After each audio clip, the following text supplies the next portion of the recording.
So, as all of you guys know, I debated Vaush a few days ago. If you don't know who Vaush is, that's kind of weird because you're on the left and you watch online media, so you probably know who he is. But he's a libertarian socialist political live streamer, and he had some spicy takes on the Republican Party, and in response to Roe v. Wade, he had a bunch of these wild quotes. One of them was, Republicans are demons in human flesh, fundamentally evil. They just want us to suffer. They want every minority dead. We should be prepared for violence, and on we go.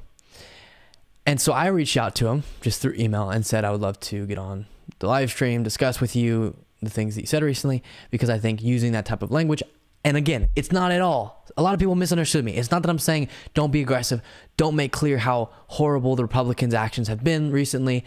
None of that. We should absolutely be, raising all the red flags and letting everyone know how dangerous they are. Because we're in a really scary time and we need to properly articulate that. It's not that. It's the promoting, and you'll see in this debate, hopefully, the violence and going too far in the rhetoric where an average liberal who we need to be on board with our movement to be able to get power would be rejected and would, kind of feel repulsed by this type of rhetoric. So it's a very long debate. Strap in, be ready. The video is posted. Nowhere. Okay, never mind, Nate. We'll talk later. But we're going to review the entire thing because it'll be fun. And in the moment, you can only get so many things out, so it'll be fun to pause it and be able to fill in the gaps and stuff like that. But generally, thank you, obviously, to Vaush for having me on. I thought it was a valuable conversation. So, and it's on the Vaush Pit channel instead of just Vaush. It's his second channel, so if you want to go watch it yourself, you can do that. So we're just going to be reviewing, and I'll be giving my thoughts.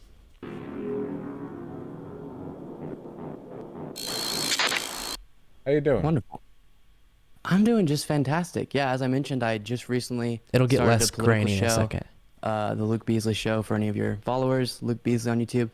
And Why is I've it so been grainy? a follower of you One for second. a while, and so Let it load. when you say something just so absurd, I had to reach out. Right. Remind me what it was that I said that's so absurd. Fill me in. It'll get way better quality. Just hold. Okay, so obviously I get that the tension's running high with the Roe v. Wade news. I'm what the kids call a sock dim, so with you on most issues, but obviously down the road we would maybe disagree. So actually on the policy prescriptions, we would agree on the conversation around abortion, but the way in which you obviously responded to that news was calling Republicans, and then you went on to specify Republican politicians, maybe primarily, were demons in human flesh. And I saw that... Which is medically true, by the way. Scientific studies have been done. Right. I brought all the studies to, fight you on that.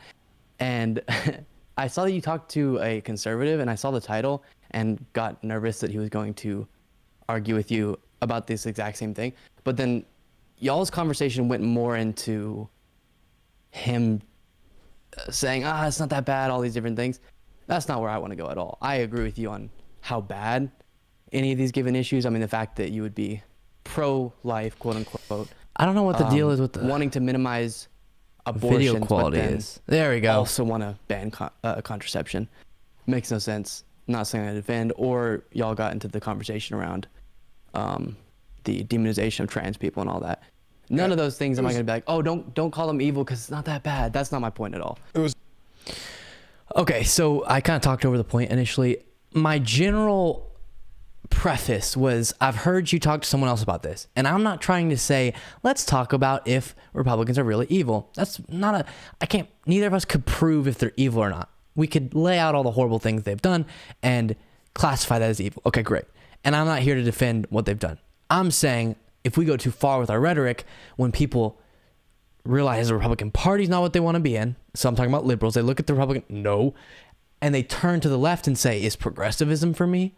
And they hear us reflecting just as violent and aggressive, not aggressive, but violent and harmful as rhetoric, they're not going to side with us either. And we need their support to be able to defeat the Republican Party.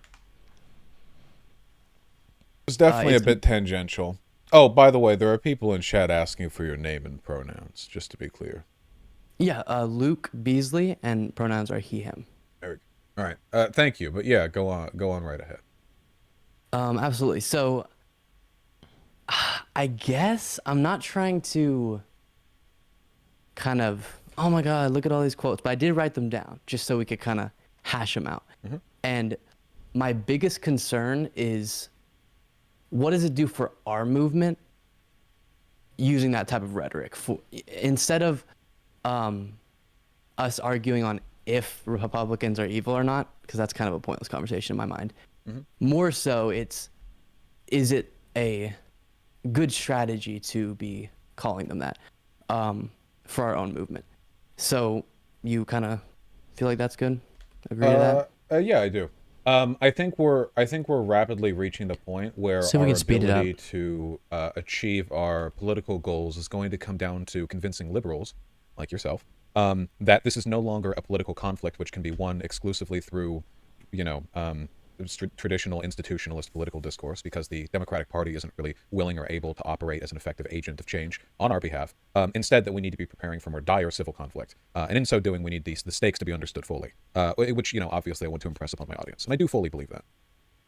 Yeah. So one of the things that bothers me whenever I hear people talking about we can't keep going with what we're doing, and the lack of action from our current Democratic Party is proof that anything other than kind of dramatic, maybe revolutionary type actions isn't going to work. And they'll say, like, an example of this that's outside the conversation we're having is people will be saying, oh, they've been saying reform the police for ages and nothing's happened. That's why we have to completely abolish the police or something. And to me, it's like, yeah, but they've been saying that, and we've never gotten people in office, or at least enough of them, who are actually going to try to reform the police. So it's the same thing with this, where...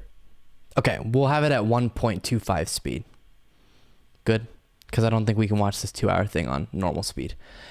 Okay, so the point I'm making there is a lot of times whenever somebody is presenting a non-break down the house solution, so that's how I would classify Vaush, is like prepare for violence and the buildings are coming down, ladies and gentlemen. When someone goes, hey, maybe we find a middle ground between our current Democratic Party that's like lame and doesn't work that hard to, improve people's lives, and borderline, just calls for violence. There's something in between there, right? And a lot of times when people will go, but see, we've heard that forever. We've heard that we could do this peacefully. We've heard that we could, and the example I gave was reform the police, and it hasn't happened. So we got to go further now. It's like, well, what if you've been hearing that from dishonest actors? The Democratic Party says, in the example I gave, reform the police. They don't actually want to reform the police. And so jumping to, because people have said reform the police and nothing happened, now we got to abolish the police, doesn't make any sense. How about we actually get people in there who will actually reform the police? So then back to what we're talking about, instead of going, liberal talking points haven't worked forever and that's why we need to go to crazy town, how about we actually lead a true pure progressive movement that is genuinely fighting for the right policies and is genuinely pushing back against the Republican Party without being the Republican Party in the violence arena, and get a mass movement on board. Because just because people have used this rhetoric before doesn't mean they meant it. And I think that's kind of the point of that opening, or that little side note that I made. We're past the point. We've seen time and time again, this isn't your wording, but the Democratic Party or the left in this country tries a certain strategy while the right goes further and further right, and it just doesn't work. And to me, an actual progressive movement that doesn't go all the way to kind of like violent rhetoric could dramatically change the political landscape and bring over a lot of the quote unquote moderates or center rightish people who don't want to murder people. Right. And so let's hone in on this. You talk about nonviolent rhetoric. Okay. So I'm a big advocate for defensive violence here. I do think we're in the preliminary stages of a genocide against queer people in particular, but probably adjacent groups as well. And in such an environment, I think it is politically irresponsible to treat the agents of that genocide with anything other than the greatest possible degree of moral condemnation. See, there are historical examples of your strategy not working. Usually when fascist governments begin to take power, there is a outspoken liberal contingent that mocks, downplays, attempts to civilly reason with, pull people over, and then of course invariably they're silenced or killed. So the fascists take power anyway, because people just seem to be more responsive to alarmist rhetoric, you know. Yeah, I'm not talking at all about minimizing or standing by. There's a difference between being, you could be super alarmist. This is so dangerous without saying this is a class of people that is, and just so you know, I'm not like morally horrified. Oh my God, he called him. I'm literally just thinking from a strategy point of view, without setting a group of people into a non-human category, because I feel like I've heard you talk about this on stream before. Even with people like Nazis, if we say, okay, they're monsters, they're not human, they're something different, then we're not, yeah, I definitely have heard you talk about this, then we're not able to understand, okay, how do they get there? How could we take them out of it? Or how could we even fight them? Because you don't really know how to conceptualize a fight against an inhuman monster. I agree with that from an analytical perspective when we're talking about average people, not so much when we're talking about politicians, you know. For instance, there's a difference between some random 16-year-old neo-Nazi and Nick Fuente. No, so the point I'm making there, and, okay, by calling even just politicians, you can colloquially call them monsters. Oh, they're monsters, of course. But really pressing on they're demons, monsters, they're not human.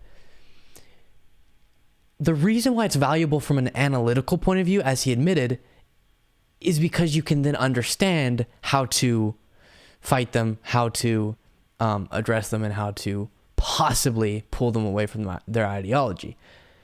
It's the same thing with politicians. You're not going to pull them away from their ideology, of course, but as I'll go on to explain, by understanding, wait, they are human, they had to get to where they are somehow. They're not just pure evil. They are evil. They're acting evil, but they're not just like an evil being that only wants to do bad. Somehow, the incentives of their environment are such that it makes sense for them as a self-interested being to do bad things. So then with that in mind, how do we fight them? Well, if you understand a politician is just self-interested and the reason they're doing bad things is because their base wants bad things, then we have to zero in on how we either deprogram, or even though, because deprogramming, that's a long shot, or properly fight those people. And make sure no one else goes into that movement. But if it's all just pure evil, Satan, monster, you can't fight that. You can't understand how to destroy that movement because it's just evil. It's, the Joker just doing stuff to cause suffering and doesn't have any deeper meaning to it. It's like we have to understand that it's a human so that we can fight it. And it has human motives, so we have to take away whatever incentives there are. Or just make sure no one gets into that movement. So we have to understand the line of thinking to prevent people from getting in that line of thinking in the future.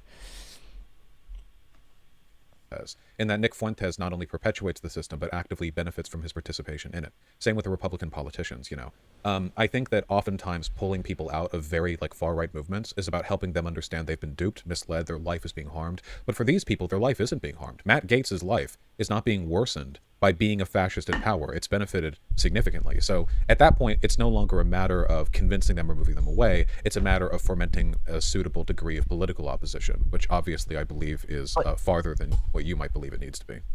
The crazy thing, though, about this new sect of the Republican Party, this we think of as the more fascistic, far right kind of category, is they are very much, not on some things, they're still very pro-corporate a lot of times, stuff like that, but in the areas that really define them, they're actually representing a lot of their base very well. And so in a democracy, they're just very clearly self-interested politicians who are seeing a increasingly radicalized base that wants to get meat thrown to them all the time, calling for that, and they answer. And so it's not like, to me, someone who's evil, and kind of what you were talking about in your video that I'm responding to, was, listen, we can reason and understand people when they're doing it for their own gain, but we can't understand people when it's literally just to make somebody suffer.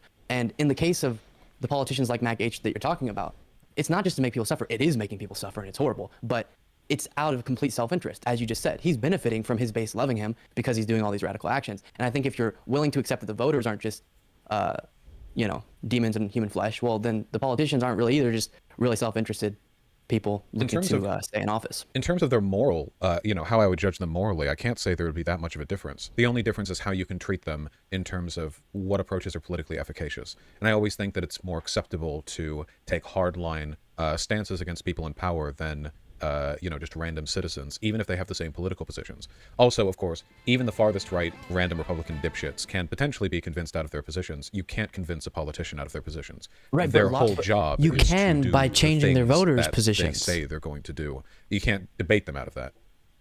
Right, but if someone's listening to you walk them through, okay, these people, picture them, are demons in human flesh, then it stops there. Like if I'm running down that logic train and I'm thinking, okay, this is the person that I fully trust, I would stop the analysis there, because if someone is truly purely evil, they're just Satan, then they're just trying to harm people, and I can't really understand how do we... So I would encourage y'all not to read the chat while you're watching this, but I know you're going to, so I have to address it sometimes. They're not even, some of them are fine, but they're not even listening to the words that I'm saying. It's like, stop typing and listen to what I'm saying. It was so aggravating. I was talking to well, actually multiple people.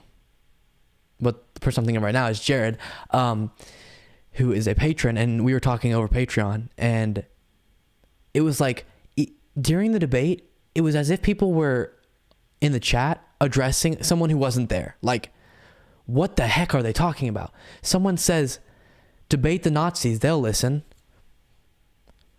What? I'm not saying debate Nazis. I'm saying don't classify them as not human, because then we can't understand how people got there, and we can't prevent other people from getting to that horrible, terrible ideology. Once someone's a Nazi, it's going to be tough to pull them out, of course, and that shouldn't be our focus. But to understand how to fight them, to shrink their movement, and to prevent it from getting new members, we have to understand psychologically and environmentally how people got there. And you'll see as the debate goes on, the chat gets so stupid. They weren't even listening to what I was saying. It was so annoying. Combat them because they're just going.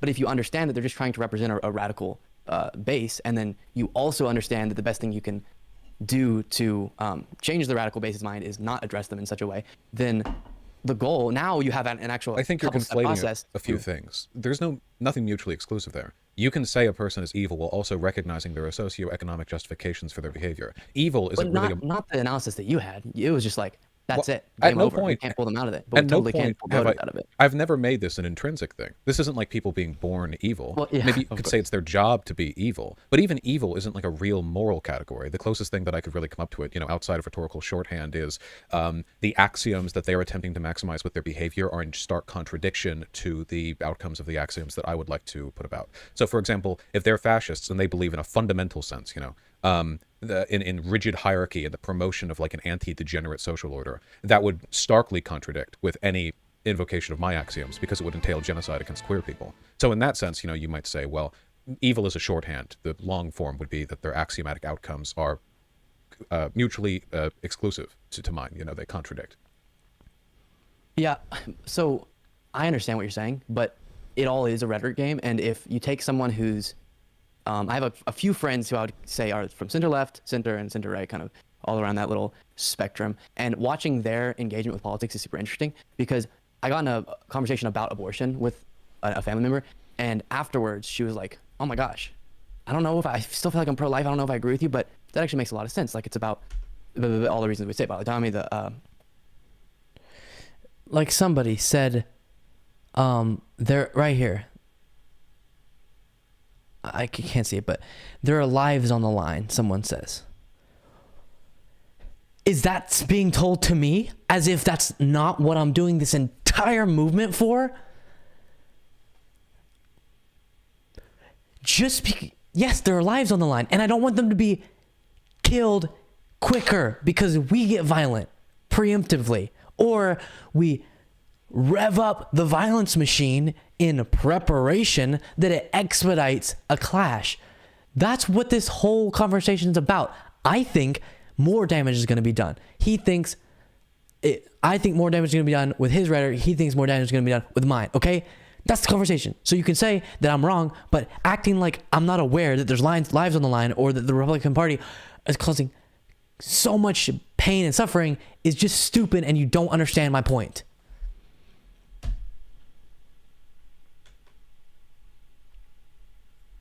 Baby, or to be baby, the fetus being biologically dependent on the mother, so then she has to right over it.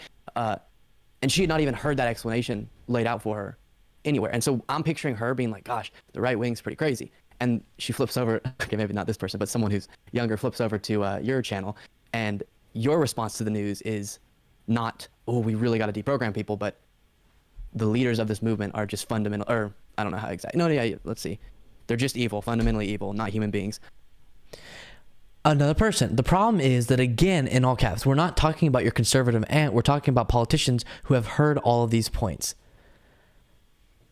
What did I say before this, though? The politicians are only doing the terrible things because they're self-interested. They want to stay in power. And right now, to stay in power, they have to throw meat to their radical base, to their voters. And I'm saying, if some of their voters can be convinced, because some of them are crazy. The ones that, we see the clips of, like, there's no convincing them. But a lot of them is vote for Trump because they think, oh, the Democrats are so bad. If you can convince them, there's actually a really amazing movement that you can be a part of. They will leave. Now, that's not our focus. Everyone listen before. I know my chat is awesome, so y'all aren't going to spaz out before hearing all the context. But that shouldn't be our focus. We're not going to win elections by convincing Republicans to come over. But my point is, if I can convince even someone who's like on the right that there's a better movement, we can do that definitely with liberals. And they're not gonna, and the thing that will prevent them from coming to our movement is rhetoric, like you'll hear in this conversation from Vaush. By the way, of course, it's just gonna go like, wow, okay, that's definitely radical too. And then we have a bunch of people who are just status quo, all super excited about the status quo. I feel like because everything else is radical. What you're talking about right now is kind of like the liberal myth, like the starry-eyed dream. If this was the case, why has none of the moderate or like center-leaning or bipartisan messaging of the Democratic Party brought over anyone? Republicans were as it's not progressivism. They co-opted that language. I'm not saying bring people over. I'm saying keep liberals with us and build a movement from that. Or even Biden are not actually moderate in the country. They're just more friendly to business interests, more friendly to the status quo, stuff like that. They're not at the center of the country. That brings them closer to the middle. Yeah, sorry, go for it. Well, that brings them closer to the middle. It's not like Republicans aren't pro-business and pro-economic elite. They're more so. No, but you see it in situations like West Virginia. We talked about this a lot with Joe Manchin, because people will say, he just has to be conservative because West Virginia is conservative. But then you look at polling, you're like, yeah, they're conservative on a lot of issues, namely social issues, but a lot of economic. Someone said this guest is extremely optics concerned or something like that. You don't say. Politics is optics. Literally, to do well in politics, you have to be concerned with optics. If you just want to sit and, oh, wow. Okay, I need to calm down. Now I see why, so many of these streamers get so angry all the time. I understand that Vaush's audience is obviously going to be, or the chatters, not his audience. A lot of people came and subscribed from his audience and said they like my stuff. So it's not his audience generally. It's just, the people defending him in his chat specifically can really get you mad, obviously. But we're having a good time. It's okay, guys. But people who pretend that being concerned with optics is dumb and shallow, okay, cool. Then you're never going to do well in politics, because all of being successful in politics is optics. You can do amazing things. If you don't show it to people and present it well, no one cares. Issues are actually super progressive. So they call themselves moderate to get away with keeping the status quo, but I think the center of the country is very willing to do some change. I'll just be a bit more direct here. Go for it. I think that for interpersonal conversations, it's very important to adopt certain rhetorical approaches to make people feel like they're understood and to address their concerns. I also feel like we're on the precipice of a genocide. And I know, looking at history, that your approach has been ineffective, to say the least. Would you have told the Jews back in 1932 in Germany that they shouldn't be calling Hitler evil because they may yet convince some moderate-leaning Germans? Of course not. You would understand that past the point, you just need to ferment as much radical opposition as possible. What we're living through right now is an era of unprecedented partisanship, and there just isn't that much evidence to indicate that on a broad scale, we're going to pull the Republican Party apart. The QAnon-believing, January 6th defending, Trump really won the election believing Republican Party apart. What we can do is socially stigmatize them, and that is an effective form of rhetoric. After the Civil Rights Act was passed and Dr. Martin Luther King Jr. was killed, most Americans didn't like the man, thought he was too radical. We didn't make people and make social life less racist by calmly debating the issue or reaching out or being bipartisan. We did it by shaming. I think it's high time that the perpetrators of a potential genocide be referred to as what they actually are. This liberal hand-wringing has not brought Republicans over to... So I am so pro-shaming, you wouldn't even believe. This is what was aggravating. And I understand, Vaush can only assume my opinions because we haven't talked for long enough. Blah, blah, blah. I get it. I get why he has to kind of make some assumptions about what I might believe, and maybe I didn't articulate myself clear enough so that he understood. I'm not saying we don't shame and call out the fascistic tendency, not even tendencies, actions of the Republican Party and be super alarmist. All those things we absolutely should do. And then we should stop at the line of calling for violence ourselves. And dehumanizing. We don't have to dehumanize to tell people how bad they are. They're murderers, and I think it's okay to tell people that. If that makes them go out and buy guns and ammo and prepare for a day where they try to enact that genocide, then all better for it. Guns are already in this country. I would rather them be in the hands of victims than victors. Yeah, lots of stuff to respond. First of all, I know in comparison to your language, I'm going to come off naturally, which I hate, as the bipartisan, boring liberal. That's definitely not actually my positions. I am sickened every time I have to hear a person in power get super turned on by the idea of pointless bipartisanship and all that type of stuff. That's not what I'm talking about. There's a big difference between heavy shame and trying to socially stigmatize certain ideologies and understanding, as of now, the block of people who truly believe those things, like we're talking about right now because of the mass shooting, the Great Replacement Theory, how Tucker Carlson's talked about that, and lo and behold, in this guy's manifesto, he's talking about it, and a lot of people believe that, but I think it was like 50% of Republicans think there's some strategy going on to replace voters. And if there's a block of not even just liberals, don't you agree that liberals are a part of our movement? Because otherwise, the people you classify as actually a part of the movement that you're a part of is so tiny. Well, they're not part of my socialist movement, and they can't really be part of an anti-fascist movement either unless they're actually willing to act on it. But they're not able to act on it. I think liberals are the easiest people to bring. Yeah. Okay. You know what? Now I get it. This is what the whole debate should have been about.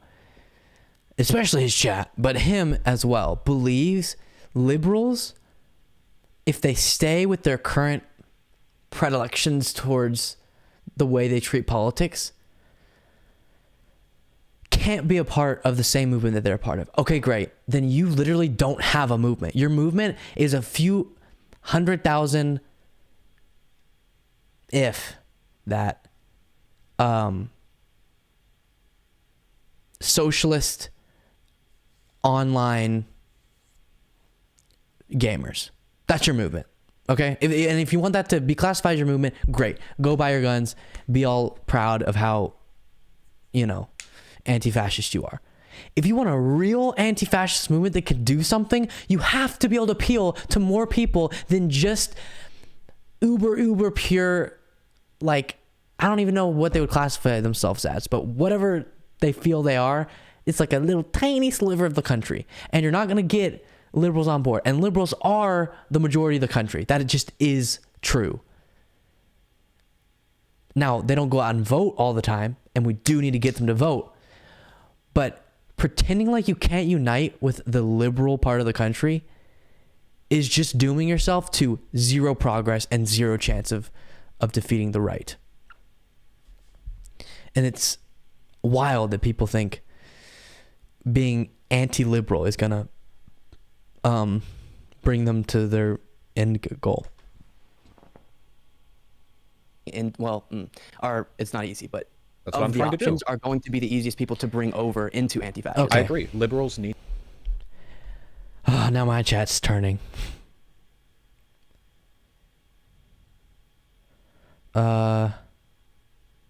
His chat may be somewhat present here. No. I know a lot of y'all are awesome. And I saw people in the chat saying very reasonable things. I'm just pointing out the more annoying ones. Have you ever been to a real protest, man? Yes, I have. And then he's saying, I have. I'm 36. I've been going to protests and talking to people since I was in my 20s. You're wrong about the size of the movement. No. I'm not. I'm not talking about people who are activists. I can tell you, all of the people who are at those protests, the vast majority of them, I don't think would be on board with the things that he's saying. Maybe so. Maybe I'm actually wrong. But you have to agree. Let's see, Neo Israfil, that to be able to dominate politically and to be able to defeat the Republican Party, we have to unite with liberals. Even if you're farther left than that, you have to be able to get on board with liberals, because that is such a massive block of the country. You agree with that, right? Obviously, tons of people go out and protest, of course, and tons of people are on the left. It varies a lot, from gay rights to BLM. I've been at most of the protests within driving range. Yeah, I've been to those too, and what I'm saying stands, but I hope I'm not being too angry. I don't want to make any of y'all like annoyed. It was more I made the mistake of when I went back and watched it, reading this and getting super angry, and now I'm like letting that out. But tons of people who saw this debate on Vaush's channel and were Vaush fans and came over and subscribed have been awesome. We've had great conversations, all that type of stuff. It blows my mind too that people can be conservative, 100%. Need to be dissuaded of their weird ahistorical paternalistic delusion that fascism is something that civility will work us out of. They need to be buying guns and operating militantly. Okay, that's what I look to do, by the way. Liberals need to be afraid. They should be afraid. We are at the precipice of a very difficult social situation. Their fear you think that needs to be politically incredibly exaggerated? Wait, what is? Neo, you said yes, of course. So does Vaush. Are you responding to me saying we have to unite with liberals? Because if you are, no, he doesn't. He would say that he does, but then he says if they're willing to be on board with what he's saying. Well, I can tell you, and he would admit this too, all liberals would not be on board with that. I was really annoyed in his chat with you, honestly, because you seemed to forget history or never learned it. Okay, we'll get to that part. That's definitely Neo. Okay, I don't want to spend this whole video just arguing with you, but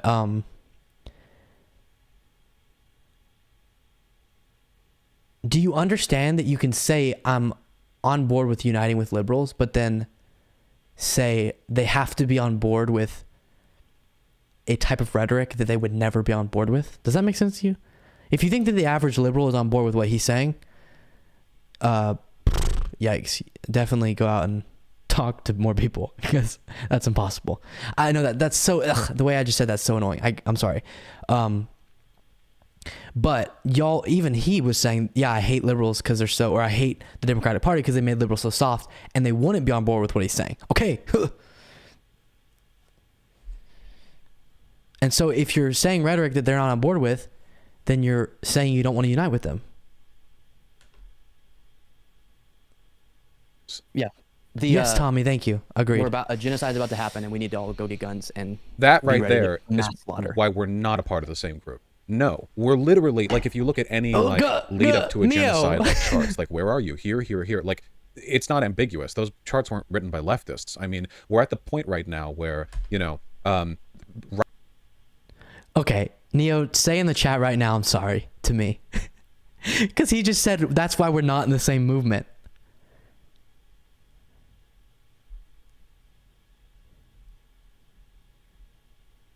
He just admitted we're not in the same movement. But I would definitely, want to be in the same movement as everyone who's to the left of me, because we can all push to the left and then argue down the road once y'all want to go farther left. You know what I'm saying?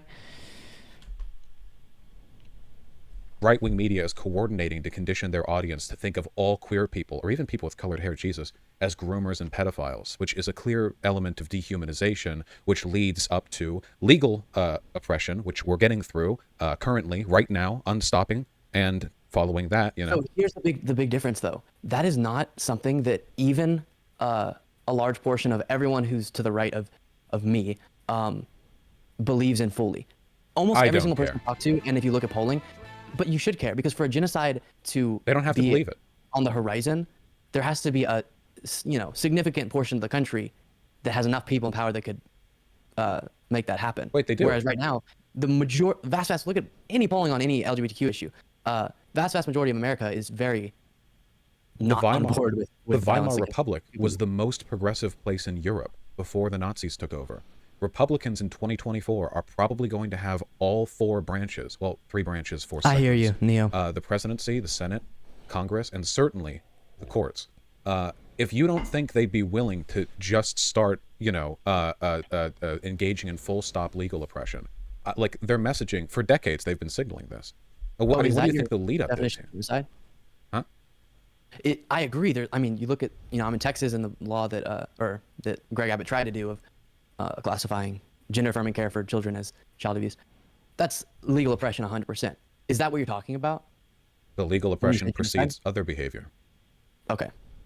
And Do you then- sincerely not believe, like, do you think the obsession with degeneracy in America, the belief that there's an effete elite group of liberal or leftist academics that are controlling our children, and the popular belief that non-whites are being brought into the country in order to replace the white population, in tandem with the Republican Party signaling that they're going to attempt another coup if they don't win, but they're probably going to win and hold all houses. This isn't something which you think merits a sufficient degree of alarm on your part? Of course. 100%. Oh, I'm yeah. 100. Look at I my said own it. content. There's tons of things to be alarmed about, and it's exactly what you're talking about. But one of the things that I think you did do a very poor job of conveying, and okay, let me finish what I'm saying, but then I have a question as well, was you didn't at all divide until maybe the very end of your video between politicians and voters, and then went on to talk about political violence, build our democracy, kill them, and then he paused this for a long time. It was like socially, politically, and they the Republican Party, the modern Republican Party, wants to personally murder every minority that lives within the border of the country, and then tell people to get guns. To me, that's expediting some sort of huge violent clash between 2 groups in the country, but not at all moving us faster towards squashing the fascistic element of the movement. You squash fascistic movements by winning the violent clashes. So your political plan is to prepare for a civil war and then fight it. I don't know if a civil war is the right word. If the Republican Party is going to enact fascism, and we are seeing some of those, early signs, it's not going to be stopped because we get in some violent clashes in the streets with Proud Boys. It's just not. It's only going to be stopped if we can dominate them with political power. And we have the public opinion on our side, so we can do it. But we need a convincing progressive movement that a large portion of the country can get on board with to be able to do that.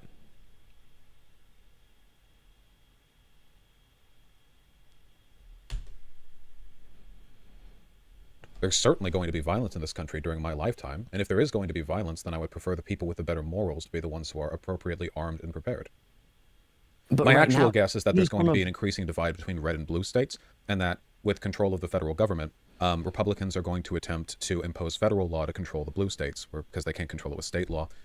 Blue states, some of them will refuse, and then there might be clashes between state guard or police. Some police might try to enforce it, but others will say no, don't do that. There might be Okay, we're getting a little conversation going. He's being a bit patronizing. Vaush had no idea who Luke was before he clicked on camera. I don't know. I think Vaush has a point. It doesn't really matter if the right is 100% hateful, because they do 100% support evil figures such as Tucker Carlson pushing evil agendas. True. I just don't think we should mirror that with violence. Doug, he let a 20 viewer streamer on his many thousand viewer stream. Oh, so we're arguing over if he was patronizing? Oh, no, guys. And then someone says, that's how Vaush talks. I thought the conversation was great. I thought we both treated each other respectfully. His tone of voice was totally fine. This is always how he talks. Someone said I was fish out of water. I felt perfectly comfortable. I felt like, It was a great civil conversation among two people who had different ideas. I thought it was totally fine.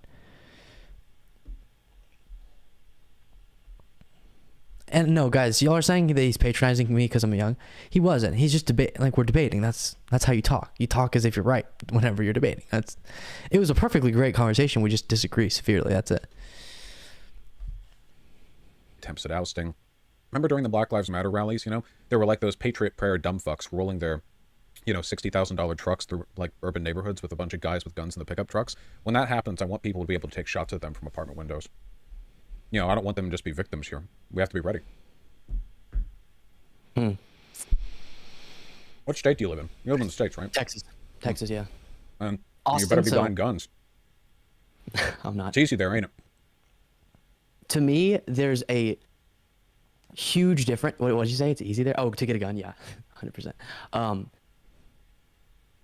The amount of people who are willing to conduct any sort of violence right now, as opposed to people who sort of like a person who watched Tucker Carlson is like, oh, I kind of like this stuff, the great placement theory, yeah. But we're not seeing this mass movement of people. Oh my gosh! Someone said in the chat he lives in Texas but doesn't know how out of hand the right is. That's not what I'm saying. Do you understand the difference between saying the right is so out of hand and dangerous that we need to get a bunch of political power and defeat them, and saying they're so out of hand that we need to prepare to fight with them in the streets violently? There's a big difference between the two of those, and I'm taking the former, okay? It doesn't have anything to do with us looking at the situation and seeing how bad it is. I'm sure Vaush and I look at the situation and both think it's very bad. But then how you respond to that can be wildly different. And I think leading a movement that has broad appeal, that can bring a bunch of people on board to defeat that movement politically and peacefully is the best option. And he thinks maybe it's too late for that and we should try to do both, but we have to start prepping people for violence. Okay, that's the disagreement. Can you understand English words? It's still very fringe to me. People who are like, I want to conduct violence. And so then for us on our side to be like, okay, it's time for us to be getting guns and preparing to shoot each other down in the streets. Well, first of all, the right's been doing that for decades. This whole, feds are going to take my guns, we better arm up. They've been getting ready for decades, so we got to catch up. Second of all, it doesn't matter if they want to go doing any shooting. You know what's actually going to happen? Police are going to try to do it first, and then they are going to support the police. Go look at any genocide in recent history, past century. The way you think it plays out ain't how it plays out, It's not like a bunch of people vote, or like there's a poll, how many of you want to kill the minorities? And like 50% say yes, and then they go start doing it, There's a creeping assimilation of political power as the right ramps up genocidal messaging against minority groups, accusing them of being... Neo, you said it's just to arm up and fight. If you watched the debate before, then you understand. We agree on that. You'll see me. I agree like 5 times. I don't know if it's 5 times, but multiple times. When he says, well, I just want people to be ready to self-defense. And I said, of course, fine. Get your gun and be prepared for self-defense. I think that's just a thing of life. At any time in American history, you could be ready for self-defense and to prepare your home or protect your home. Fine. I never disagreed with that. I'm talking about and if you don't recognize that he is adding on another layer of like extremely provocative language that does have more violent escalation, a more violent escalation feel to it, then you probably don't understand what we're arguing about. Because if it was just about, hey, should people be prepared in any situation to defend their home in case anything gets out of hand? Obviously, that's not what we're disagreeing about. I admitted multiple times, we agreed multiple times about that point. The weakness within the country that's tearing them and civilization apart. Then you see like right-wing militias acting alongside like police units to enforce unofficial or official legal restrictions against certain minority groups or left-leaning areas. This has happened before. And by the way, that militia group shit's already happened, ain't it? DeSantis recently, didn't he try to form like some Florida home state guard? Yeah. Yeah, I wonder what he wanted that for. Yeah, one makes you wonder, right after an attempted political coup, why would one of the most right-wing governors in the country, maybe the most, who's gunning for president in 24, want essentially a private army? Obviously, it doesn't operate exactly as a private army, but, he's played it fast and loose with the rules before. Man, we need guns. And it's defensive, too. I'm not talking about initiating violence. I'm only talking about making sure innocent folks can defend themselves when they come. Watch, ready?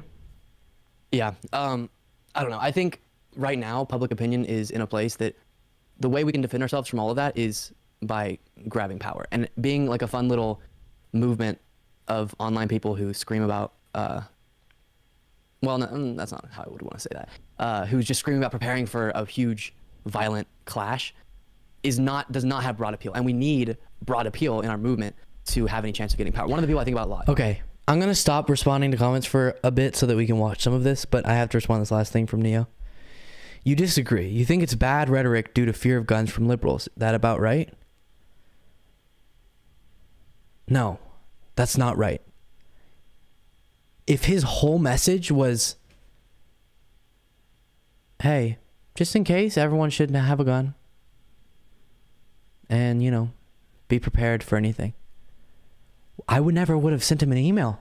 No one cares about that. That's fine. What I had an issue with was saying this is a quote, modern Republican Party wants to personally murder, or wait, I have it written down. Let's see. I'm having another debate about this with someone else, so that's why I kept the quotes. The modern Republican Party wants to personally murder every minority that lives within the border of the country. By saying that and then following that up with, be prepared for them attempting a genocide, be prepared to fight back. You are escalating violence. If you just want to call that we're just saying get ready for self-defense. You don't understand how that type of rhetoric works. No one's ever going to say, go kill people. And then later we talk about Nazi Germany and he says, don't you think if we took out Hitler? And we're in early phases right now of that same thing. So you are calling for that type of violence, for taking out people.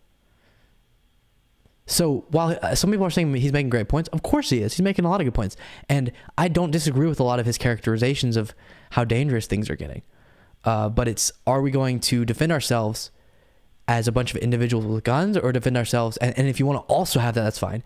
I just think putting the focus on that puts the focus on violence instead of what is more effective, which is political power. Is Bernie Sanders. Obviously, he sort of came out of nowhere in that first run and did pretty well. Didn't win, obviously. But one of the things that was super notable about him, he definitely conveyed his views. He's definitely very, raises alarm Neo. about the Okay, I can't stuff respond. Yes, I got you. Republican Party, all of that. But comes and off, I appreciate all of you guys engaging, like, of course. He could be a moderate dude. Now, of course, the media pretends he's super radical all the time, but there was a lot of people that I knew who generally were usually saw themselves in the center, and they're like, oh, Bernie's kind of cool, even though he was the most left candidate. And I think if generally as the left, I said I was going to stop responding, but you're putting comments I can't not respond to. You said it would not be okay to kill Hitler. No. I said it would be okay morally. And so then I asked, what are we comparing that to? Because if we both agree it would have been morally okay to kill him, then are you saying we should kill someone else? And he went, no, I'm not saying that. Okay, cool. Then you don't have a point, okay? Then hush.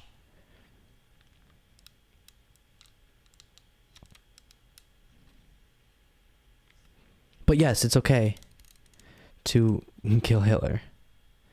But just so you all know, generally,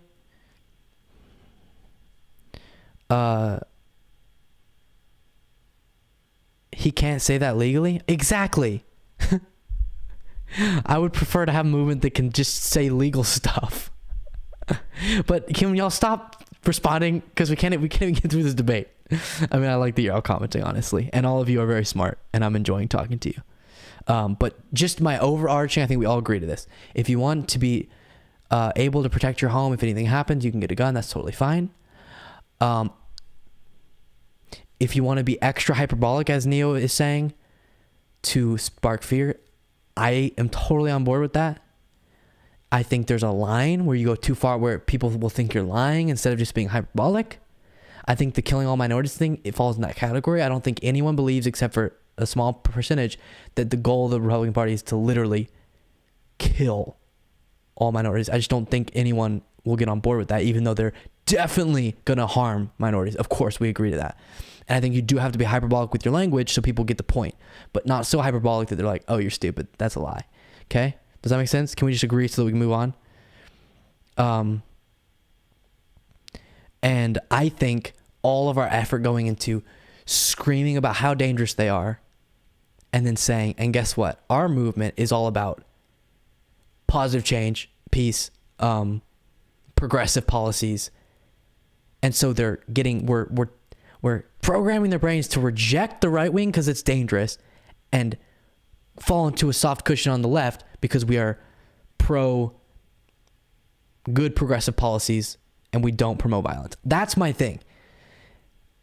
And just so you know, every liberal who watched this, who I know, felt like he was sparking violence. So while I get what you're saying, Neo, he's technically not, right? We all get that. He's technically saying something very specific. Rhetoric matters, and the nature of your rhetoric matters, and you can scare people away. And I think being very hyperbolic is good. Just don't cross the line. That's all we're talking about, okay? We're all good? Good. And I think it's totally fine to be prepared to defend yourself. All right. We adopt messaging that has broad appeal. We could very, very easily get in power and do the actual foundational things that will prevent them from being able to enact any of this type of stuff. Because that's what we need. I'm telling you, a bunch of Vaushites fighting against a bunch of Proud Boys, that's just, it could definitely happen in the increasing rhetoric on either side. All right, Neo, you're killing me. I keep trying to pitch something out so that I can't stop reading your stuff. If you genuinely believe that if they could kill all these groups they demonize, they would, then I don't know what to do. Have you ever talked to a Trump supporter? Because they have bad views, but they don't want to kill people. Right? You don't have to respond to me, I'm a nobody. Yeah, we're all nobodies.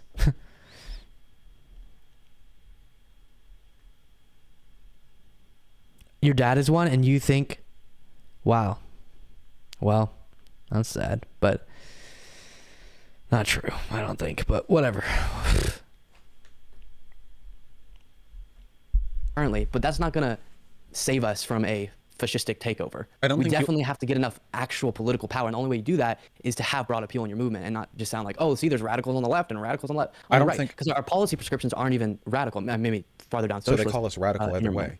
They call Biden people radical. Understand the difference. People no, guys, radical. Exactly, and it didn't work with yes, Biden. I know that Trumpers would use their guns. People is a different thing. And could be convinced into enacting violence against people. I'm with you. I'm saying their goal, whatever, I can't keep doing this.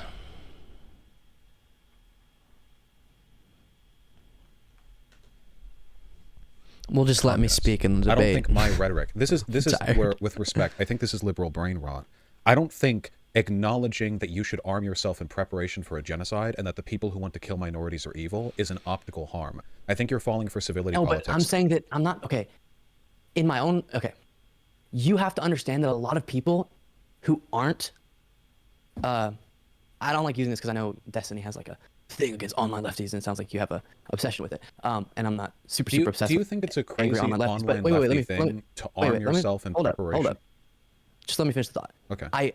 My point is, most people, even who consider themselves liberal, who are a part of our broader movement, definitely don't think of the Republican Party currently as being preparing to slaughter minorities in the streets. And so when you say that, people go, well, then you have to explain it in a way that comes off as sort of logical. The way that you explain it is as if you're just as, even though, because I've watched you, I know you're not, so I take it more seriously, but for someone else who hasn't, doesn't have that underlying understanding of kind of your thought process, then it definitely comes off as just as kind of detached. I talk to my audience, but I've explained my rationale dozens and dozens of times about the necessity of forming strong neighborhood-based political blocs, whether you're leftist or liberal. This isn't about socialism here. This isn't just about building communities that aren't going to roll over when authoritarians try to tear apart our democracy. I don't, like, the thing is, to me, like, you are the one more out of touch with America than I am here, because you're the one who flinched when I said you should buy a gun. You know, I'm in touch with Americana here. Now, I'm in touch with Americana here. Guns are. Why shouldn't we own them? Dozens of them. Thousands of rounds of ammunition. Armored. I didn't punch. Armored vests. I'm very shocked by what you're saying. So don't worry. I think I explained my rationale well enough. The precursors to genocide, what leads to it, that's a broadly recognized thing, not just some crazy lefty theory-based thing. The issue with liberals right now is they don't understand the stakes, you know? Liberals should be treating Republicans as what they actually are. Evil and immediately threatening. Now, you can talk with them all you want. I love talking to folks. You saw that convo I had with the LDS person last night. Friendly convo. I don't want to, it's not an intrinsic thing. Bring Republicans over, save them from themselves. But the threat right here, it's what we faced in Germany. By we, of course, I mean the progressive left and everyone else, by the way. It's that the belief that this type of political movement can be squashed by anything other than militant, aggressive political action has failed in the past. So that's what we need to do. We got to bring liberals on board. They got to own the guns. They have to be practicing at the ranges. They have to be treating political organizing with the same sense of fatalistic engagement that Republicans do. We need people out there as crazy as the Republicans in those school board meetings. We need them showing up to all those local town hall groups. We need them to be psychotic. Is it Elion? Luke, if I may interject a bit of anecdotal evidence, I live less than 2 miles away from the border. It's not rare for crazy people to come down here to get a free kill on people crossing the river. Yeah, I think you guys are misunderstanding me. People definitely commit hate crimes. It's horrible. For example, the 18-year-old guy who went in and shot up the grocery store. That's not what I'm talking about. I'm saying the goal of what is happening is focusing on these culture issues. Not even, but like things like immigration is beneficial for the politicians. And by focusing on it, you train people to think that people coming across the border are dangerous. And then they get, so deluded they go do horrible things like that. But I mean, I hear where you're coming from, because I mean, the idea of the Great Replacement Theory expanding all the way to where everyone, believed it and everyone felt violence was justified to defend the white, whatever the heck. Like, I hear where you're coming from, of course. I just think we're not going to stop that with escalating our own. Like, again, I'm saying it should be a given that everyone understands you could get your own gun and defend yourself, of course. But as political commentators, focusing on that is screaming to the other side, we're ready and we sort of are okay if this happens. Of course we're not, but I'm saying it definitely sent that message. Whereas focusing on how we could grab political power and crush them politically is where all of our focus should be. Because we're not going to stop it with having some guns. I'm just telling you. But we can stop it by defeating them politically.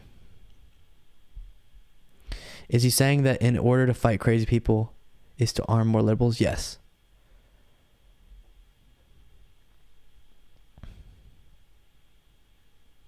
In order to fight radicals, you create another radical group. So that was kind of the point that I was pushing back against. But then I obviously, I hear, whatever. Y'all have heard my points. Break the law. I don't give a shit. Don't hurt any innocent people, of course, but be wacky, throw some bricks. Don't care. They need to put the fear of God in Republicans. No, we're talking about the greatest country on earth, the God-given US of A, and preventing the takeover of fascism. This is the line? And we have, what do you mean? The union organizers in the turn of the 20th century were out there like warring with the police and getting neighborhoods bombed. But that right there, like precursor to genocide, throw a brick, that you flinch at, like this is the issue here. I'm not saying I'm going out there and, doing somersaults on cop cars myself. Obviously, I know, I'm an indoors boy, but we just need that level of energy because there are liberals. But exactly, you just get out there. Right there. Everyone. Okay, can someone please tell me I'm not going crazy? He just said throw a brick, so we all understand he's not just talking about sitting in your house ready. And my point is that by promoting that, you get a lot of people who otherwise would be on board with, supporting the leftist cause. But then they hear that and they're like, oh no, I'm against violence, and they go away. I mean, I don't want to create a group and go around fighting them. I think I want what Vaush wants, for people to just be able to defend themselves, because we both think things are getting bad. Can you run it back a few seconds? Yeah, sure. Let's see. My computer. Oh, perfect. Computer is so laggy today. What the somersaults on cop cars myself. Obviously, I know, I'm an indoors boy, but we just need that level of energy because there are liberals. Oh, shoot. Exactly. You just get out there. Right there. Shoot. Where are you going back again? Indoor people. There is no one except for Republicans aren't. Very, very.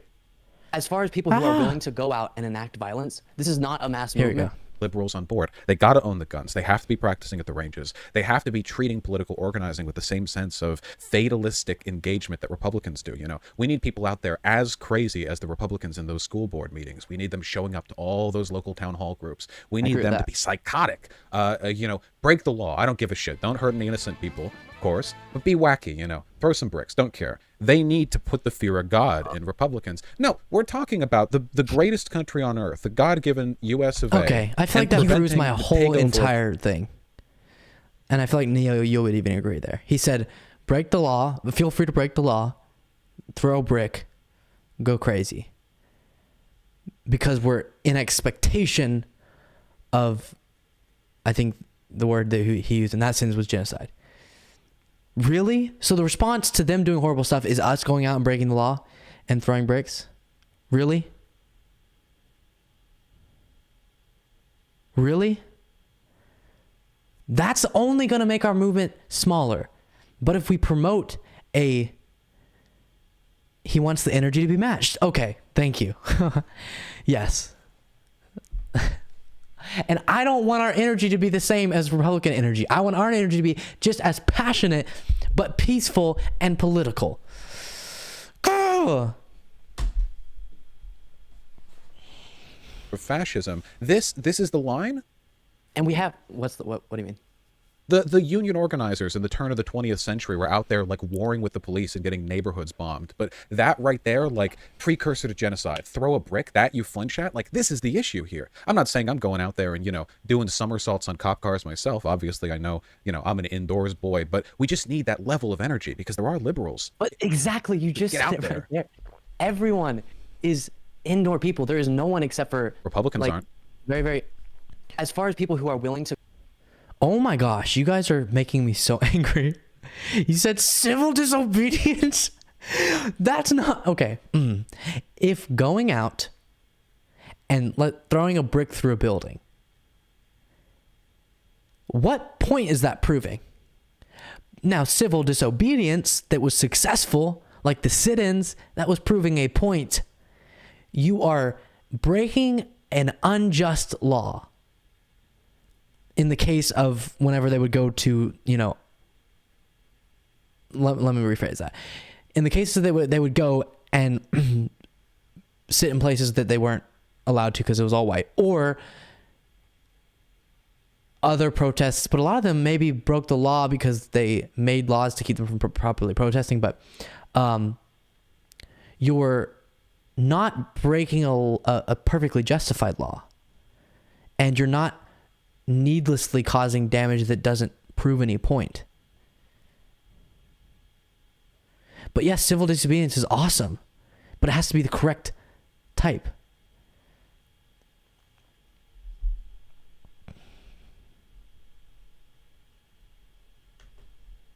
To go out and enact violence. This is not a mass movement whatsoever. A bunch of people want to sit and scream about the damn degenerates in elementary schools, and a bunch of people on the left want to scream about how fascistic the Republican Party is. And the people in power will do it. I think if you spend all of the energy that you want your audience to spend getting trained at the gun range and, you know, going to self-defense classes and everything, actually organizing, which obviously even in the stream you're helping to do with canvassing and all that. But if that was the focus, we have public opinion on our side. We could do both. Squash this movement. But no, you can't do both. There's no broad appeal to a block of the left running around saying, hey, you know how you're really scared of the right because they seem to be a little bit into violence and have a bunch of guns and everything? We're going to do the same thing. Good. Get them on board with it. Like the way moderate Republicans are with their radicals. Wait, no, you're telling me it's impossible when Republicans do this. Republican fascists are advocates for violence, and they're incredibly aggressive electorally because they know their leaders will enact it. Out of everything. That's what it's so upsetting. It's like Tucker Carlson is so obviously saying that white people are being replaced by black and brown people, but then the way that he says it is never in that exact wording because he understands for a broad audience to like it, he has to at least code it a little bit, and then the more radical fringe goes, we know what he's saying. They don't. And so 30% of Republicans believe that violence might be necessary to fix the direction the country is on. I'm sure there are far fewer liberals as a percentage who would believe that.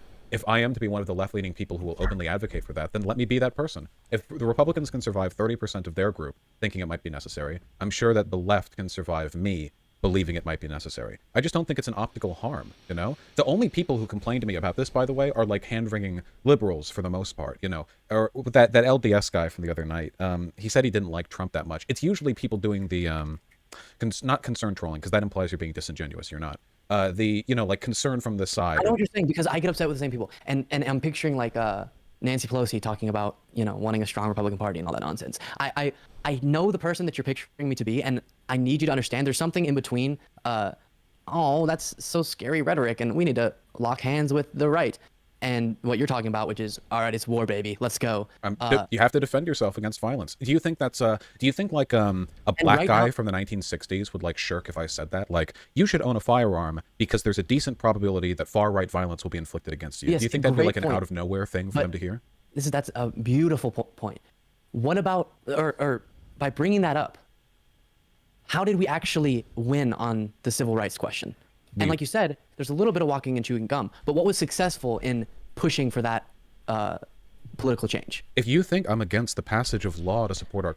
Can I just say, the fact that we now, because I went on this debate, have people in the chat who are arguing makes this so fun.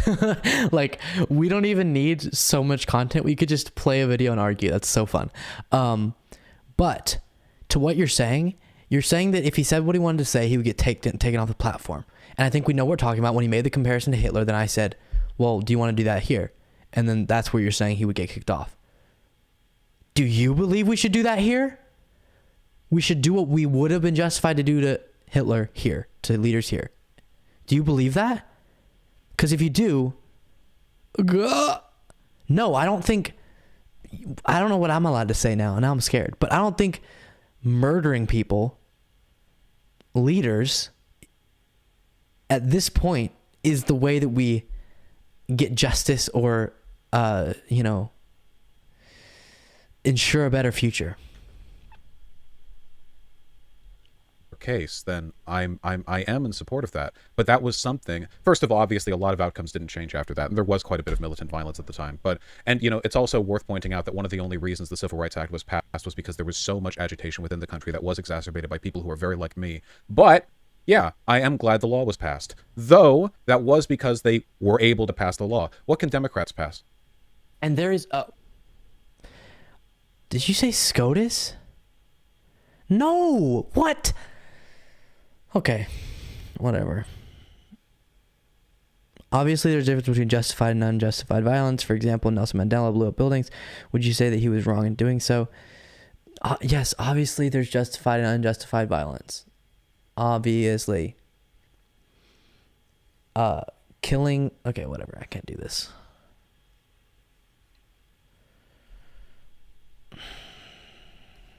You guys are killing me.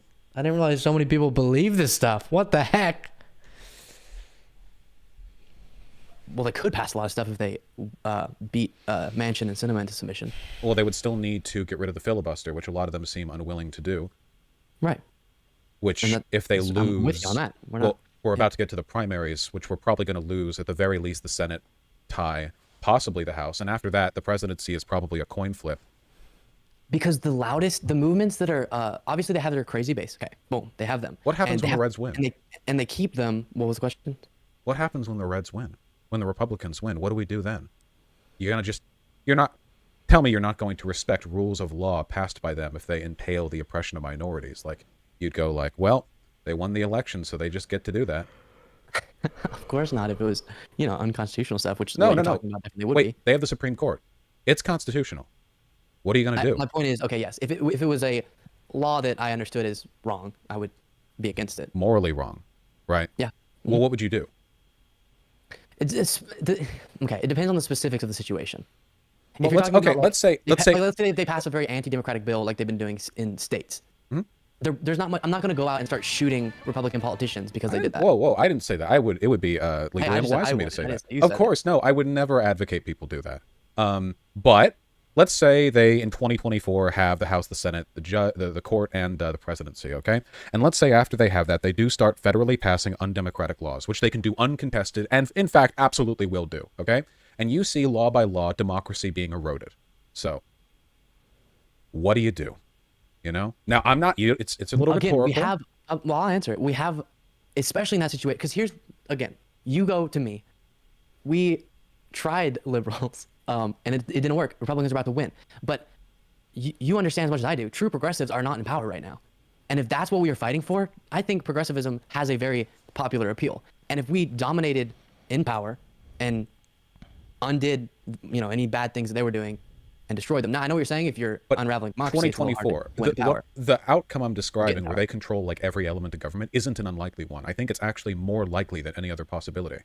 And they've been pretty openly anti-democratic for a while. So once that happens, if they start passing federal legislation to make it more difficult for Democrats to win in the future, whether we're talking like big redistricting or they full on ban like mail-in voting and then like restrict laws about intimidation at the voter place because they know their white boys are going to show up and keep black people from voting in Atlanta, whatever crap like that, what do you do? Because you're not going to win in 2026, right? Like they're preventing you from winning in 2026.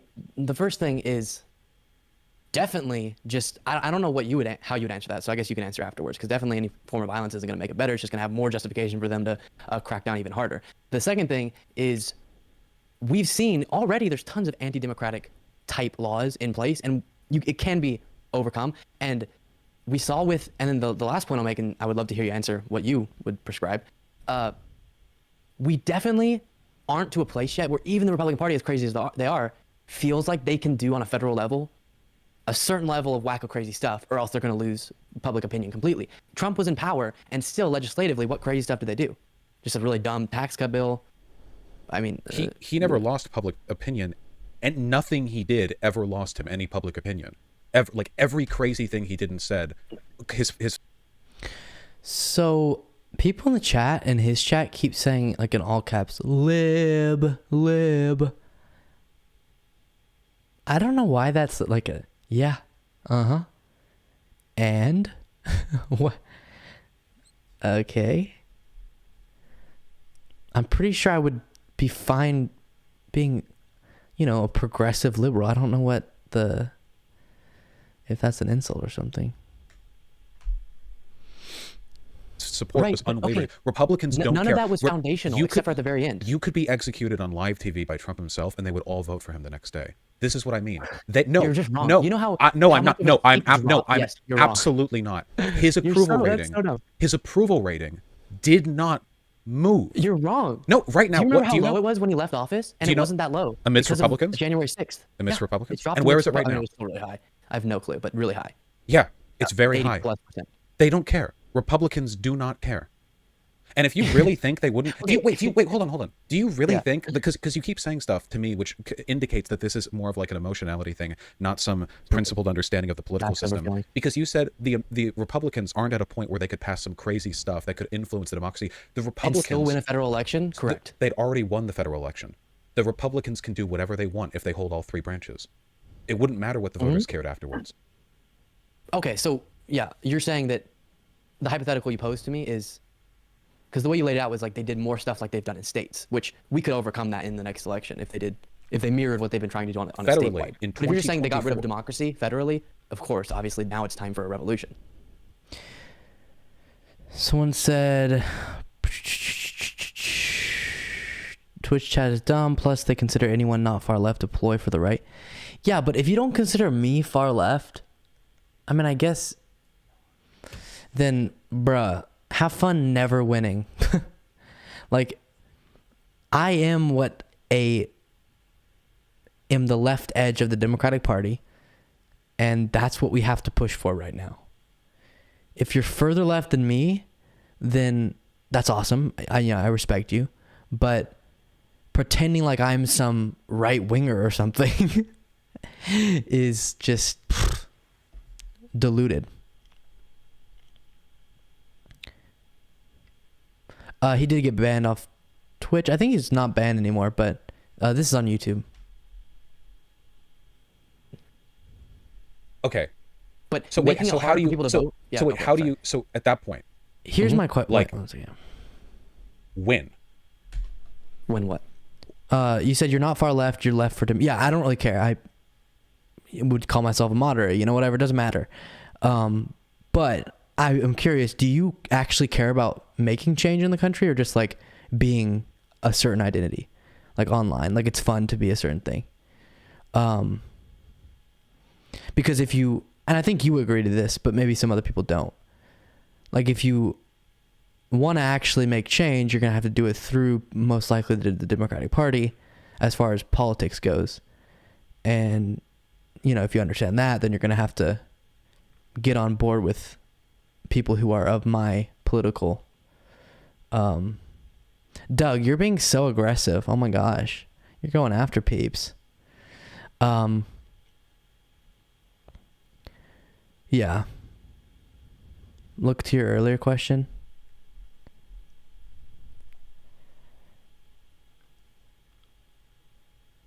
Wait, earlier question, that might be you two.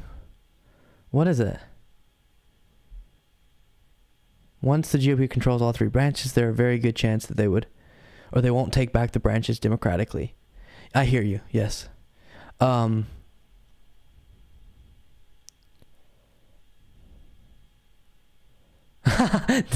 bored.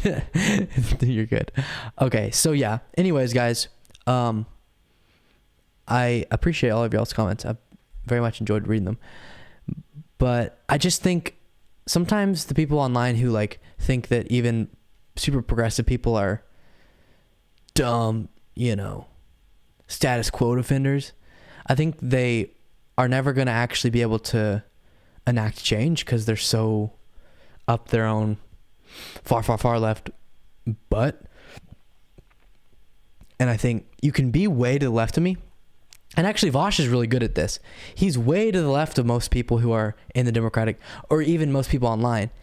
But he definitely understands we should support people like Bernie and AOC and stuff like that. He's not calling all of them, you know. I don't have a problem with liberals. I wish they would fight for more than what I see as table scraps. I hear you. Yeah, definitely. There's not just going to be an anti-democracy law, you know. That's my point, though. Let's say that Trump got back in office, so he has 2 years, and he kept the House and the Senate, which, if they got in power in 2022, by 2024, if they could keep that power, that's a whole other question. But let's say they did. Okay, all three branches held by Republicans. What you're saying is they're already in power; they can do whatever they want. And I'm saying they know that if they go too far, they will lose public opinion. That's why Trump lost, because he sucked it up in a bunch of different ways. No, they don't care about mainstream Republicans. That's awesome, Neo. They care about the opinion of their constituency. But just the base support it. The base supports everything they do. Yes, agreed, 100%. But that's not going to win them an election. If American democracy is hinged on whether or not you believe the Republicans will continue to vote for Republicans after they attempt to undermine a democracy, they already did. Republicans are going to come out just as strong in 2024 despite the coup. No, you said they're in power, and so they can just, boom, do whatever they want. You're never going to get in power again. I'm saying for them to keep the layer on top of their base that allows them to win federal elections, because their base is not enough of the country for them to win another federal election. But if they did stuff that would turn off this block of people... It won't matter. They'll have already won. Right, okay, so then you're saying that means in 2 years before the next... I think we got in a misunderstanding there, because I maybe you could pick up what's going on, but I was gonna say something else. Dang it! Do you support Beto as governor? Yeah, I do.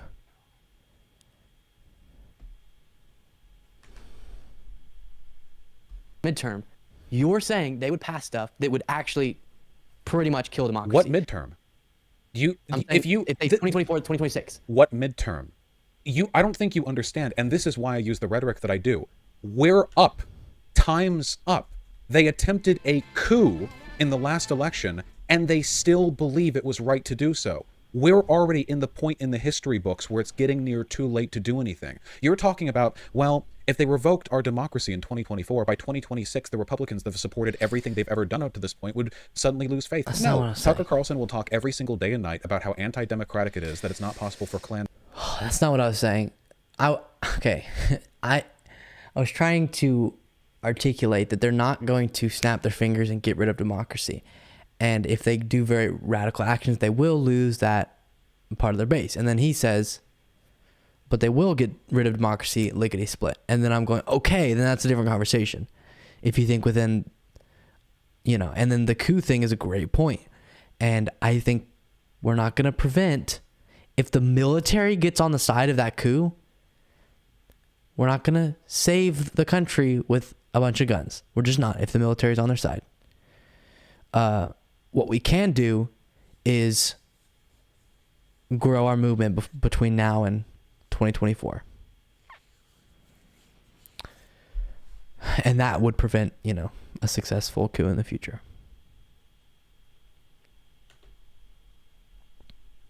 Members to protest outside of voting booths in black neighborhoods. They will talk endlessly about how the new wave of preliminary voting is an attack on our democracy and so on and so forth. They'll talk about how new redistricting laws are necessary to preserve the foundation. We won't get another chance here. And the problem that I have, you say if they get rid of our democracy, oh, then we have a revolution. You won't know the democracy is gone until 8 years after it was too late, because we're already right there. The clock's ticking to midnight, and you're talking about how the moderate Republicans wouldn't vote for them after they ended democracy. This is what I'm concerned about.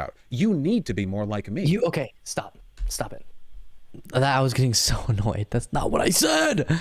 I think they are as bad as he's saying, and that people need to wake up. I just don't agree with how he thinks we should be handling it. Great way to put it. All of his, and people were saying, so you don't think that they are going to try to do a coup? So you don't think this? Yes, I do think that. I do agree with his descriptions. Like, his descriptive statements are fine. It's his prescriptive statements I'm not fine with.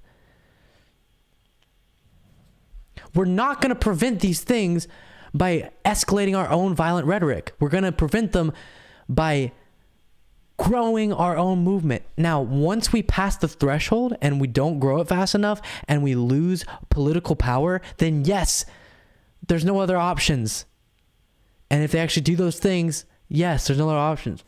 But right now, there's no value in escalating our own violent rhetoric and shrinking our movement, because nobody wants to be a part of a movement that has that violent rhetoric. Or not no one. A lot of people don't. Sorry, I'm getting upset again. We're not even halfway through the debate. That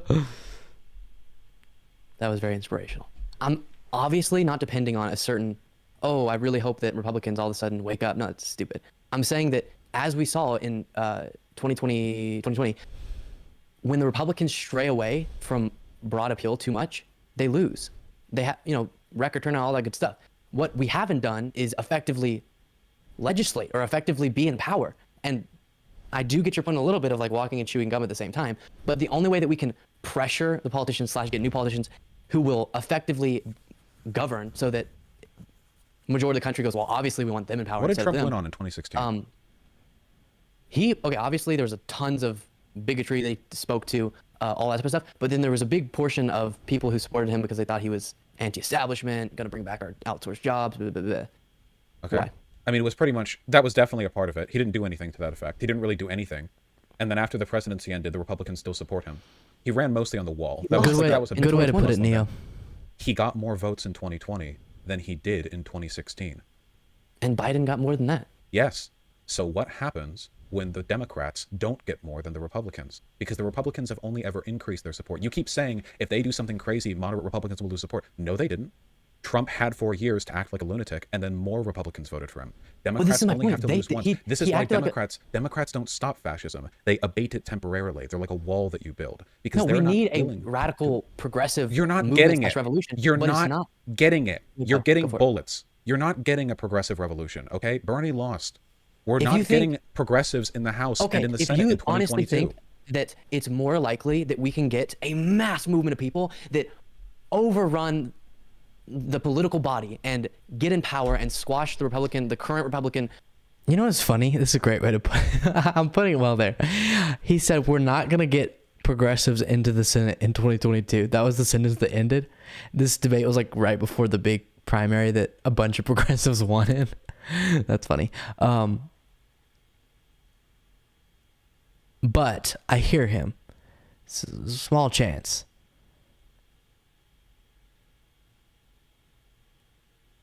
Goistra, are you kidding? Or are you being serious? I can't tell. Movement for good. If you think that's less likely than getting a mass movement of people ready to clash in the streets with far right wingers, I'm only saying we have to be ready for when it does happen. And by the way, again, you think this is a mutually, saying this is a mutually exclusive thing. And also to anyone who went, oh, he's not saying clash in the streets. The sentence right before I paused it was him saying, we aren't getting a progressive revolution. We need to get bullets. it's fair for me to assume that means preparing to clash in the streets. It is. No, it's not. Because- No, it's not. No matter how much Yeah. you may believe it, the delusion that you can either be electorally effective or like militant, but you can't be both, is just wrong. Republicans have proven it wrong. Democrats in the past have proven it wrong. It's not true.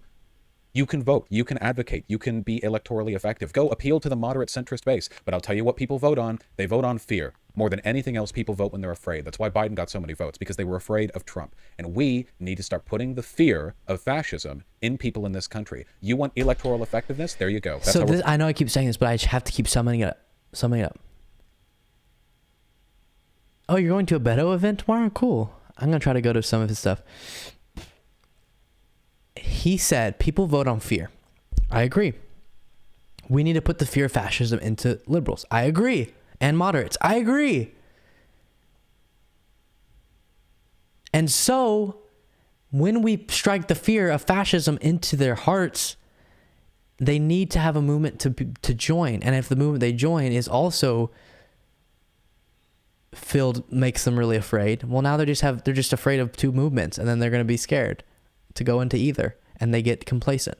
That's my point, right? I agree with what he's saying we should do. Make sure they all are afraid of fascism and are afraid of the right, and then when they come to the left, there's a good movement that's peaceful and blah, blah, blah, blah, blah. Republicans get their vote. Tucker Carlson talks every night about how the country is going to die at the hands of immigration. You want people brought over and voting blue, they need to understand that it's milquetoast liberal Democrats or a boot on their neck. I am both militant and electorally effective in this respect. And if more liberals were, we wouldn't have to worry about the Republicans. Because Hey, Goister, if you're actually serious, I would be beyond happy if you would come on stream and talk with me. If you actually think Nick Fuentes is your fearless leader, that would be such a fun conversation. Please they'd be say treated yes. like the radical brigand group that they are. But No, instead, if more liberals go, people oh no, if we defeat them, their ideas are bad. And sincerely, if we understand that people, they'll be moved over by our arguments. No, they won't. No, fear. Nothing I you agree might with you. say will You move referenced Republicans earlier over. the civil rights movement. Don't you think that as a person existing in the 1960s or 1950s, that would 100% be a time where like, wow, we could be headed towards something really bad. A really large portion of this country wants us to be suffering. That was like the era of indefinitely. militant leftism. So I don't know why you're bringing that up as though it's a counter to my argument. And what squashed that movement, not for good, but what squashed it and what got lasting change was a movement that had broad appeal. And I guess what you could be saying, and I could agree, I guess we could come to some agreement. For me, the way that I think about all of this is, like a broad progressive movement. And maybe what you're saying is the role that you play in that movement is making a certain portion of people who identify as progressive understand the potential violence in the future. I and think they a need lot to of be ready people for it. understand. I think that if I could have a conversation with an average American, like an independent, like maybe, yeah. What are the Republicans doing? Everything they do, it's a lead up. It's very clear what they're doing. Yes. And then our response doesn't need to be get bullets. Okay. Was kicked in the head by a billy goat as a small child.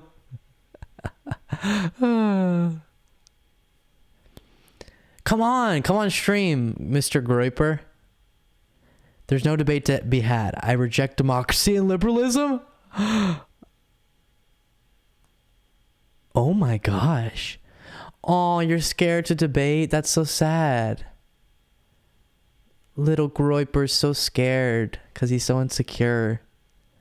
And he doesn't know how to actually debate his points. That's such a bummer for you, Like you have these strong, well, I'm against democracy and liberalism. We're going to defeat you. But I can't talk to you. I'm scared to defend my opinions. I'm a little wussy pants. That's so sad. I'm sorry. Have a convo with them. Put the fear of God in them. I can't make them like Democrats, but I sure as hell can make them hate Republicans. And the Republicans deserve their hate. They do it. They earn it. Oh, this is what's going to happen, okay? Every single person who isn't exactly where you are is going to look, because I've met so many people recently who are watching the current Republican Party and they're like, oh, that's terrible. That's just, what the heck? And if they turn and the king of our movement is Vaush and he's like, they're demons. And dude, some of your rhetoric was 100% what I see right-wingers do when like dog whistling for violence. Like Tucker Carlson's thing where he says, They're effective. Why wouldn't a dad go in and hit an LGBTQ teacher or whatever? Well, the critical difference there is that And- he's encouraging violence against LGBTQ teachers, and I'm talking about fascists who are trying to kill Right, and if I had to pick LGBTQ one, I would pick yours because yours is somewhat defensive in nature. Somewhat. But when Wait, is defensive in nature. somewhat? No, listen, wait, before you go off on a big thing. I'm saying that the way that you portrayed it, of course, when you laid out like you just did, okay, we're just waiting for something crazy to happen and then we'll be ready. The way that you laid it out in your initial video was like, not explicitly saying go harm people, but as close to that as I hear other people doing. And so while the underlying logic is definitely defensive, I think encouraging people to violence in general is something that we don't want broadcasted in our movement, because a lot of people are going to see that and go, okay, that's also too radical. And that's when people get complacent. But when you offer an amazing alternative movement that a lot of people can get on board with, and it isn't fascistic, people will join that. And that's what, as sad as I am to say this, because obviously I don't think he was the ideal candidate, that's why Biden won, is people were like, whoa, Trump's crazy. And they turned, and Biden, even though a lot of it was just offered a pretty good alternative vision. Nope, you're completely wrong. People voted for him because he was the most electable candidate. He won If he was because also people saying were afraid crazy wacko stuff, of they would Trump. not have gone in and vote. He won because people were afraid of Trump. People weren't voting for him because they were excited about what he got. No, they weren't excited about him. But when they were rejected, when they were, repulsed by Trump, there was an alternative that was not like Trump in their eyes. But when the alternative, even though it is defensive, is also spouting radical, violent rhetoric, then people won't go vote for them. Oh, I see that the Goister dude just ran. He's not talking anymore. That's so sad. Wow. Oh, wait, there he is. Trump won in 2020. I'm sure you believe that, buddy. Buddy old pal. You should come on stream instead of hiding behind your computer.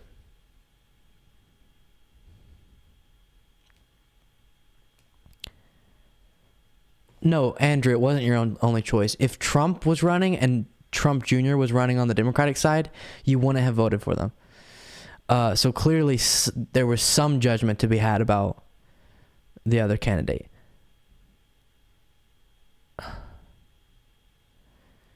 Goister, if you say another, like, come on. When are we moving on to Nick Fuentes? We already covered it. Goister, come on. You're hiding behind your computer like a little wuss. And you want to scream your opinions and feel all like a big man and flex in the mirror, but you won't ever actually talk to people in real life. Had to say it's because they were terrified of another Trump presidency. And the problem with what you're talking about right now is a self-perpetuating issue. You know, liberals are terrified of the realization that they share this country with monsters who would have them killed. Well, that's tough, but we have to grow up. We have to learn that. And fear motivates, and it's legitimate fear. This isn't like Tucker Carlson fear-mongering where he makes shit up so that his billionaire masters can get away with another tax cut. This is like climate change type fear, real stuff, really happening. People should be afraid. They should act in that fear. We've been trying to get people afraid of climate change for years and years and years, and you know what? We've done a terrible job of it, in large part because a bunch of people in this country think that it's God's given rapture, and they think opposing it is, sacrilegious. But also because liberals just aren't cut out for the fear game. They're weak and spineless and made of jelly. But it can be improved. It's possible to improve. You know, the French resistance in World War II wasn't just liberals, it wasn't just leftists, it was liberals. It was centrists, moderates even. They were united in a hatred of fascism, and they fought and they died to, irritate the Nazi occupants. We need that energy. If we're going to concede this, people aren't engaging with this, they're going to kill us rhetoric, then we're already dead. We need to... Because that's not something that... Then make it appealing to them. Make them see. There has to be some factual basis to it. And there is, and that's definitely is your not factual problem. basis Yes. to a mass killing of Americans. Do you know how genocides happen? By the Republican Party. There is. Do you know how genocides take place? We're already at dehumanizing language of degenerates who are being convinced and groomed into their degeneracy by an elite cabal of economic... It's the Nazis. How many times have we seen that language that didn't lead to a genocide? I'm sorry. You know how long people have been getting called degenerate? Do you know how many precursors there are to the current wave of anti-LGBT media attention and legislation? Because we have the 1980s, which was when Reagan let hundreds of thousands of gay people die by preventing the CDC from doing any research into AIDS. So that was a genocide. The last time this happened was a genocide. Even in that moment, we would have been further from progress if the backlash to that was, I'm still unclear on. Okay, actually, this is a great question. That happens. What is the Vaush response to that? Because you kind of got like, oh no, that's not what I said. Whenever I didn't mean to make your voice sound annoying there. Whenever I said, okay, so go kill politicians, and it's like, no, of course not. It's defense. Well, then what in that example, if that's a genocide, what is the response that is more revolutionary? What are you trying to do? Get my channel banned? When people are being killed in a dog whistling. I will say, I'm new to the game. It didn't even pop in my head that that he can't say certain things, which yikes, but you know. Hey, Groiper dude, what the heck are you doing? I've never seen such a the word that just keeps coming to mind is wuss. That's so sad, you know? Just like no courage or even confidence whatsoever. No wonder you guys are all incels. When people, that's not a dog whistle. When people are being killed by the hundreds of thousands, do you seriously think it's unethical to use violence to defend yourself? Do you really think that's unethical? Would it have been unethical for the Jews to fight back? I actually don't think it's unethical. I think it's, okay, you bring up that example. Of course, in that situation, we can see how violence not only is the only option, but then also could lead us to where we want to go. I'm asking you in the example of AIDS in the 80s, is that going to take us forward in the most effective way? If you commit hard enough, ethical, even if it's ethical. If you commit, of course it's ethical, and if you commit hard enough, anything is possible. I'll ask you, do you think, would you have been chiding the Jews for fighting back in, say, 31, even if you knew through some prophetic ability that their attempts at fighting back would have been ineffective? Because it seems like you're only telling me that self-defense is justifiable if you can know the future and know that it will work for sure. It's possible that there's nothing we can do. This might be a pointless conversation. It's possible that the dominoes have already begun to fall. We're not going to stop Republicans from winning, and no amount of violent counteraction is going to prevent them from overriding our democracy. It might be too late. So at this point, I've seen decades of liberal messaging and centrist, oh, bring them over, shit fail. I just think we're past that point. I think we're at the point now where we have to recognize. There's never been an actual progressive movement that, like a Bernie-style progressive movement that rose up thus far. It's too late. In 2024, that's the next election. We don't have time for progressives to win, to take over the Democratic Party and win the House and the Senate and the presidency. Alarmist. Of course, we should be raising. So I guess that's a great way flags, to put it on a timeline. If you truly believe 2024 is it, then all of our effort, guys, this is so clear. All of our effort should go towards preparing for 2024, growing a massive, inclusive, big tent, peaceful movement to win in 2024.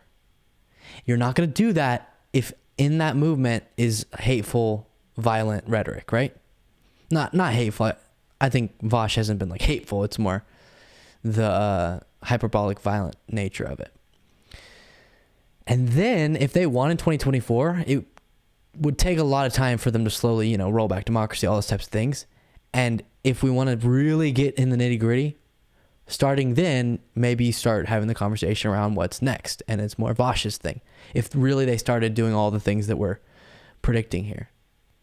Does that make sense?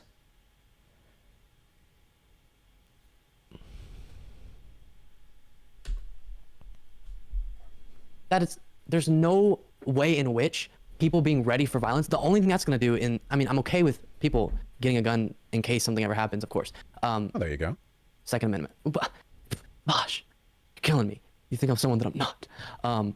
But there's not an outcome that I can see that has been explained in a logical way where we express our ambition to conduct violence if needed, and that helps. Goister said, why do you advocate for progressivism? I think it has the ability to improve the lives of as many people in this country as possible. And as a global movement, I think it would also lead to the well-being of humans being, as high as possible. And I think it promotes equality, justice. And those are the things that I believe in. helps us win the election or something, or helps us after the election, you know. Why is this take out being framed impeachment. in electoral terms for you? This is about life and death. You just asked 2024. 2024 is done. We've already, 2024 is a coin flip. Maybe something happens between now and then, but whatever outcomes are going to take place from direct action aren't going to have a significant impact in 2024. I'm talking about what happens no matter who wins that election. Maybe a Dem wins 2024. Maybe we have to wait till 2028 for this to be relevant. I don't know. We're probably going to lose pretty hard in 2022, though, so that's going to be... We're not going to get anything done, even if we win in 2024. But eventually, they're going to get a hold on us. They've been redistricting like hell. Every single time they undo something, Democrats don't have the power to redo. You know, we need to be ready. And I have to ask you, just out of curiosity, when in Germany would you have said violence was okay? I'm definitely not familiar enough with the timeline, so I can't give specifics. But obviously, I do think violence was justified at certain points. Like at a certain point, it definitely would have been. But for example, if I were to make a comparison, So just so you know, I saw Neo said this is where your historical knowledge failed you, and then the chat freaked out too. Yeah, I think y'all misread what I was saying. I wasn't saying I don't understand the history of Nazi Germany enough to talk about the comparison. I was saying I don't understand the specifics of the timeline, neither do you, I promise, to tell you where the exact line would have been where it would be justified. I should have said I don't have a grasp on morality enough to know exactly when in the time, because that was his question, when would it have been justified? I can't do that equation. I would have to spend so much time with the history and like grappling with my moral beliefs on violence to come to I could not do it on a conversation like this where the exact line of when violence would have been justified. That's what I was saying. It had nothing to do with me understanding fascistic uprising.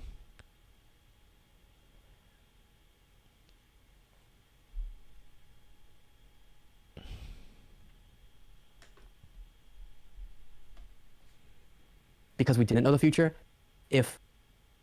when just racist things were being said about Jewish Germans, if Jews started going out. Hey,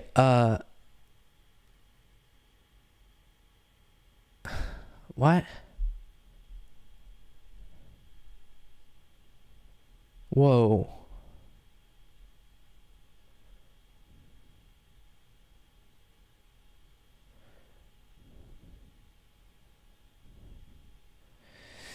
Goister said, you serve my McDonald's. Should we ban him, guys?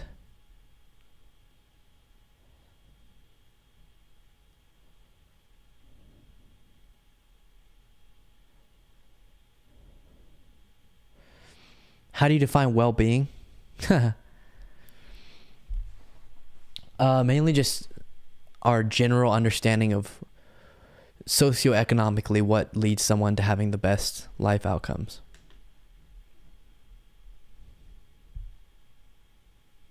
Out and just, again, I'm not clear on even what What about arming up? is. Wait, hold on. I'm just saying getting ready. So I'm only saying That's getting not ready. at all what you, okay. No, that's what I'm saying, getting ready. Perfect. I'm totally okay for everybody to get a firearm as long as they are very safe with it. Well, sure, they shouldn't be unsafe, but that's not an exaggeration. Getting ready to defend yourself. That's what I've been saying. So they can do that. What about when the German government started passing laws of restriction on Jewish people and businesses? Like specifically designating Jewish people as a separate legal category alongside dehumanizing rhetoric in order to categorize them separately and limit their movement, oppress them in a variety of ways. That plus dehumanizing language plus hate crimes start to rise against them. In that environment, because that's where we are right now with trans people. That exact point is where we are. In that environment, do you think it's unfair to go like, yeah, you should be like ready if they come for you, like they are getting ready for something and you need to be ready, you need to arm yourself? Again, I already said I think it's fair to just say everyone, be ready for anything. But in the case of trans people, for anything, seeing a very, but that's not the focus of your commentary. Your commentary isn't like, just be ready in case anything happens, but be super safe. It was like, let's go. They want us all dead. That was one of your quotes. Do you think it would be inappropriate for the Jews to have said that back in the early 30s? They want us dead, the Nazis want us all dead. They were right. I don't know the specifics of the build up to World War II enough to compare it to our current situation. Well, the Night of Broken Glass happened in 38, like a year before the war. but the mechanisms for the Holocaust were laid so well aggravating. before that point. 33, 34. You have a political party in power. You really telling me This back is in when like the chat starts 34 or freaking whatever, out. when all the It's so aggravating. Oh, I'm trying to be as honest as possible in saying, listen, for me to be able to compare the type of specific rhetoric that was going on in a specific year in the build-up to Nazi Germany, I would have to get my history book back out. And if any of the people who are freaking out in chat genuinely believe they can go, yeah, this rhetoric was of this nature in this year, and it compares to the United States, blah, blah, blah, blah. And I would have to get a better sense of what type of rhetoric's coming out here too. No, I have a good sense of that. But I just think pretending that this portrays a lack of understanding about the general kind of historical record is a little dishonest. Even though I'm perfectly great to learn more, and I would like to know more so that I can compare it. I just think I didn't want to get into a big comparison and then be like, oh wait, I was wrong about the lines because I was a little bit off on the dates or something. Cursors I've described to you were in place. They were saying something like, yeah, the Nazis are evil, they want you dead. And you would go in and say, hey, come on. You really think you're going to convince Nazis with rhetoric like that? Like, And that's a great thing. That it's nothing like, or not nothing. It's not equal to what we're seeing now, because like in the case of trans people, increasingly people are totally on board. And I can tell you, every single person that I've talked to who has like an icky belief on how we should be treating trans people in society, it's from being misinformed on what is going on. Most of it is like, oh, I'm really scared because I think that little kids are going into class and teachers are saying, you're not a boy, you're a girl, you're not a boy, you're a girl, until they turn into a girl. Like, that's what they thought about the Jews. Oh, no one's advocating for that. And right now we have the people on our side, and then there's this fringe that's same in Germany. Whack, Germany was a very progressive place before during the Weimar Republic. Not as progressive. You're saying as that Germany America. You're saying that Hitler and the Nazis was not a popular movement. No, the Germany Nazis only had initially support of like 25 to 30% of the population. They seized power anti-democratically, and through seizing control of education and the means of propaganda, they convinced a larger and larger group of Germans of the general political aims, misinforming them. Some of the stuff they'd like to say about Jews were that they were effete intellectuals who would corrupt their children through degenerate messaging designed to destroy Western civilization. It was not a popular movement to begin with. They seized power anti-democratically. You know how many people are Republicans in the US? About 30%. Everything is set up. And the Germans and the Nazis were not any more intrinsically anti-Jewish to begin with. I know the chat's so small. Are against trans people. Maybe you can convince 1 or 2 or 3 or 4, but every night Tucker Carlson speaks to an audience of millions. I'm sorry, at a certain point, look, maybe everything works out, but past a certain point, not saying you need to be ready is just irresponsible. Okay, and I already agreed. You can totally say you need to be ready. What I am. So I don't like calling people dishonest. It makes me. I don't like that. It feels like a escape, like an easy way to not actually have to defend your opinions. But I'm confused right here about if Vaush is being honest, because he keeps saying a bunch of stuff and then ending it with, and I just think, why not tell people to be ready for anything? And I'm like, wait. I'm not arguing with that. We agreed to that. Of course people should be ready. And I'm saying everything else you said before that is what I'm taking issue with. Because he just said we're in this exact same time as we were in Nazi Germany. And don't you think it would have been justified for them to take violent action? He didn't say defensive. He said, the point is that it is defensive, but it's not just someone attacking you. It's going out and taking violent action. Don't you think that's justified? And then he's not directly making the comparison, but he is making the comparison in the current U.S. So you're saying, okay, you're calling people to violence. No, of course not. Just be ready. What? But then what are we talking about? We agree on that. Then why are you talking about further levels of violence with all these comparisons? Hey, Goyster, I would really prefer you not talk in the chat if you're not confident enough to talk on stream as well.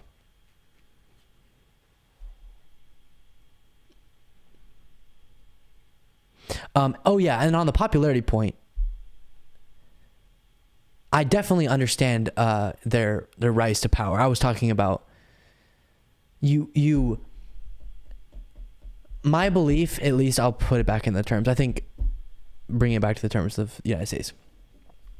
My belief is that the ends of the Republican Party are wildly different than the ends of the Nazi Party, and the group of Republicans who believes pretty like the level of stuff that the Nazis believe is super, super tiny compared to the popularity of the Nazi Party.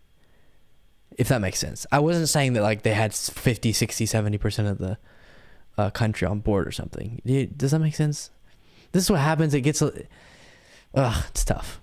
I'm generally happy with the way the debate went on my end, like as far as how I performed, but this moment was a lot of me not being able to effectively communicate, which portrayed a lack of knowledge that I think wasn't the actual reality. It was more just it not being communicated properly, if that makes sense.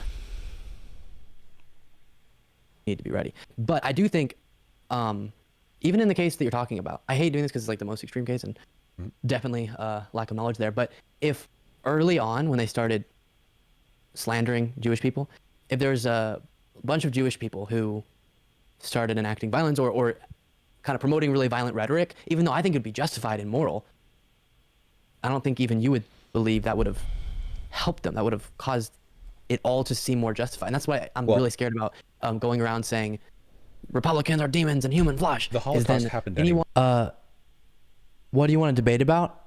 Anything, really anything. But mainly I just want to ask you about your opinions on why you support Nick Fuentes. And then we'll talk about why liberalism is good, and we'll talk about the election, just all those things. Just wherever the conversation goes. I'll just more interview you about your opinions and then push back whenever you say false stuff. Best I can tell from polling of Republicans, the far right makes up around 70% Republicans, give or take about 3%. Okay, that's interesting. I love you guys. This is so, except for Goister. Everyone else, y'all are so fun to engage with. One who's like a little soft-hearted liberal is gonna be like, oh, that seems so crazy. Like, I definitely don't want to be a part of that movement. When the Holocaust happened anyway, you can't really go back in time and be like, well, if you'd been more violent, a second Holocaust would have, like the Holocaust 2 would have happened. No, actually, I think that something would have changed if Jews back then had simply armed themselves and then killed all of the Nazi party, you know? There were attempts to do that, but I mean full on, kick down the door, gun them all down, you know, maybe they get arrested or executed. Boom, you just said it. Whoa, okay, killing Nazis? Right now, wait, are we against killing Nazis here? I'm totally on board. I'm saying right there, you're... See, this is the point. Okay, I think I'm about to express it. But this is what was making me so mad. Oh my God, people in the chat make me so mad. This chat, not y'all. Making comparison. So then, no, and you I've made nothing. Well, I have made no allegories in this conversation. Okay. What's an allegory? No comparisons, analogies, none whatsoever. But yes, what? That's the what Jews. We're talking about. We're comparing. Yes, you. No, okay. we're not. No, this is unrelated. They're the Jews. Okay, that's might dishonest. have been successful in preventing their own extermination. Fading over to dishonesty right there. He says this is unrelated. Talking about Germany. Okay, then why are we talking about it? Because I came here to talk about the United States. And so I'm fine to talk. Look, I'm engaging a ton and being very forthcoming with what I feel like I'm qualified to talk about and not talk about. And then you're going to say, oh, but this is unrelated. We're just talking about Germany. Okay, then let's stop talking about it because I want to talk about the United States. Now, if we want to compare the two, that's fine. Awesome, let's do it. But when I say, okay, you just said something, now compared to the United States, he goes, no. And that's what started getting me more upset. Wait, do you agree that while they're facing legal persecution, an anti-democratic party is seizing additional power, the Jews, say 33, 34, if they had hatched some plot to gun down Hitler, Goebbels, you know, some Nazi upper party meeting, say it's like Inglourious Bastards, they get invited to a theater and all just get gunned down in the final act, something like that, would that have been wrong? Might have stopped the Holocaust. Morally, and World probably War II. not. But if, again, we're talking about how this can be compared to our current situation. No, morally, stop. do you think it would have been... No, but would it have been practical? Because it would have killed It doesn't leadership. sound... Okay, if you think... If they could have effectively wiped out all the Nazi leadership, then maybe practically, yeah, that would have done something. But I don't think right now... Because the comparison you don't want to make now that you said that is... That's what some progressive group should do to Republican leadership. When would I even imply that? So let's say that Then what are we talking about Germany let's say for? in Nazi Germany. So the assassination of political leadership is a very effective way at destabilizing a political movement. That's So just then make it. So then apply it to our current situation. well, Go. wait, hold on. I'm just trying to figure out what your threshold is for the Nazis, the ones that we can talk about. Okay, so with the Nazis, you know, See? we have the precursor to a genocide. That's when being I realized it on my constructed, you know, face. these people are evil. They want Jews dead. Blah blah blah. At what point, you know? That's when I realized that he was saying, yes, this is what I'm calling for. I just can't say it, but I can say about the Nazis. Okay, buddy, then I absolutely now know that I don't agree with you, because I don't want to talk about doing something in this country that's that vile. So he is calling for active violence, right? Because he doesn't want to compare to the United States. So if he doesn't want to compare to the United States, clearly that's what he's calling for. I'm so confused. I feel like I was being, now watching it, I didn't feel like in the moment, but now watching it back, I feel so gaslit. Like, no, I'm just talking about only defensive stuff. But also, it would have been justified in Nazi Germany to kill all the leadership. And we're in the same position right now as far as all the, like pretext goes. So, but no, I'm not talking about the United States, but I'm just talking about self-defense. Like, come on, Neo, you're with me now, right? That's really like, man, I feel like a little child. I was sitting there thinking we were being honest to each other. That's cold-blooded. Because the alt fiction, what if like a resistance group had killed Hitler before the Holocaust? This is something liberals have been jerking off to for almost a century now. When would it have been acceptable if that assassination had led to destabilization, internal tumult, and then eventually like a restoration of democracy? It would have been messy, I'm sure, but better than World War II.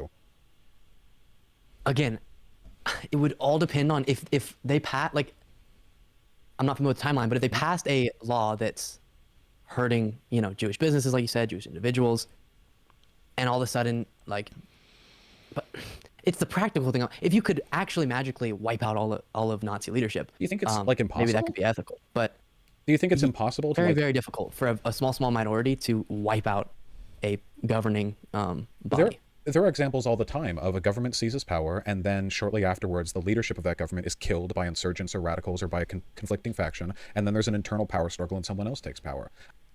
Can I just say, all of these people, they need to just stop chatting and watch the actual conversation. Because we're having a good conversation, but then they're like spazzing out as if one of us is like completely just on another planet. It's like, just listen.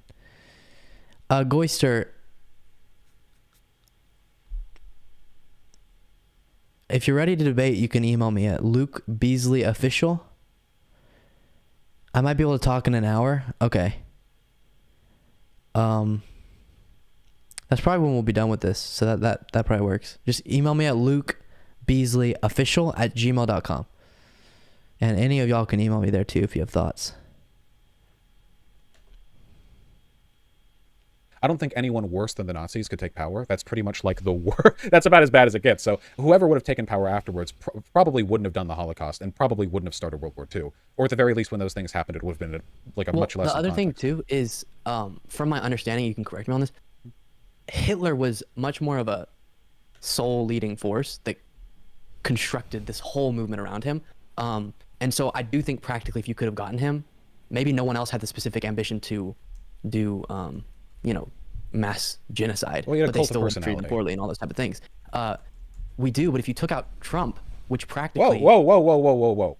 If you... I don't believe in political violence. Come on. No. See, this is... Sorry. I get what he's... I get that it's I think TOS, that both of but... them were about comparable in the extent that, like, there were other political forces that wanted power, and through him they were able to achieve it because he was like a populist. My point is, even if Trump decides not to run, we'll say it that way, if he decides not to run in 2024, there's still a whole movement separate from him.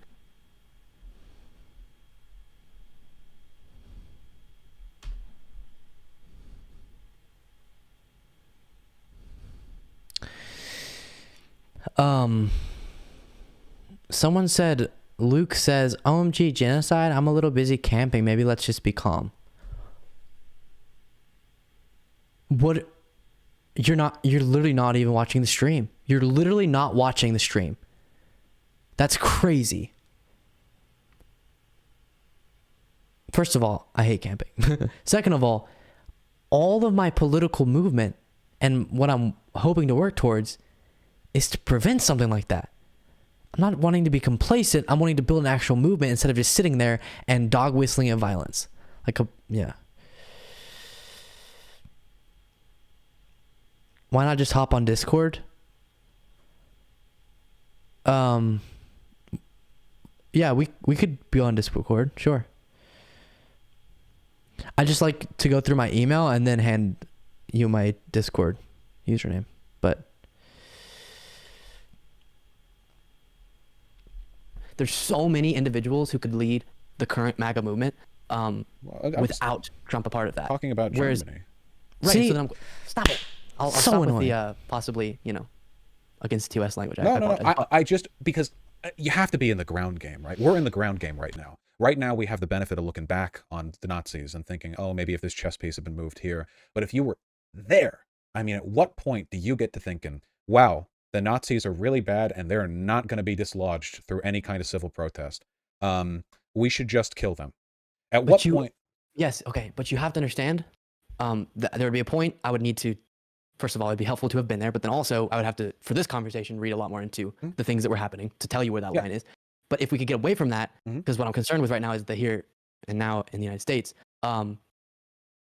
what is it that is all, again, I feel like your language was similar to the language people would maybe use feeling justified in the example we were talking about in Nazi Germany, and it was similar to what we're talking about here in your rhetoric, but then I feel like where you want that rhetoric to go is not at all equal. And so then it's kind of like, okay, well then if all you're saying is, hey, maybe you have the right to bear arms, get a gun just in case. Okay, that's kind of boring. I want people I'm fine with that. But I think all of our political capital and energy and what we should be broadcasting is a message radical of fear revolution that's progressive and non terror. We're not going to get the ideal political leader, but we do have the ideal enemy. So we should be focusing on them. This is what the Democrats don't understand. Republicans don't talk about what they want to do. They talk about what the Democrats are doing. They get people motivated through fear. And Democrats only ever talk about their own positions. Oh, well, we want to do this, that. Nobody cares, and nobody gives a fuck about politics. So what they could people do care way about better with political marketing, 100%. with but terror. Also, deserved terror. But This you- isn't lying. We don't have to they lie. definitely fear-mongered about Trump, for sure. And Not even close to in enough. a good way. And not Maybe not enough, but not they enough. don't just talk about what they do because they don't barely do anything. Biden didn't even talk about Clarence Thomas, his wife. Yes.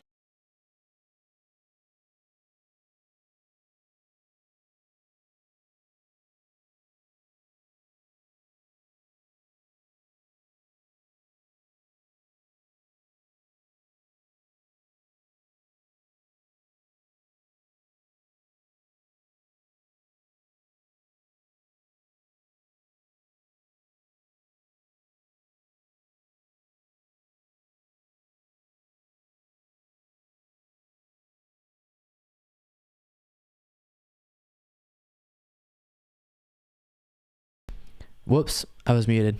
Sorry. Did somebody say that someone was using slurs? If so, let me know.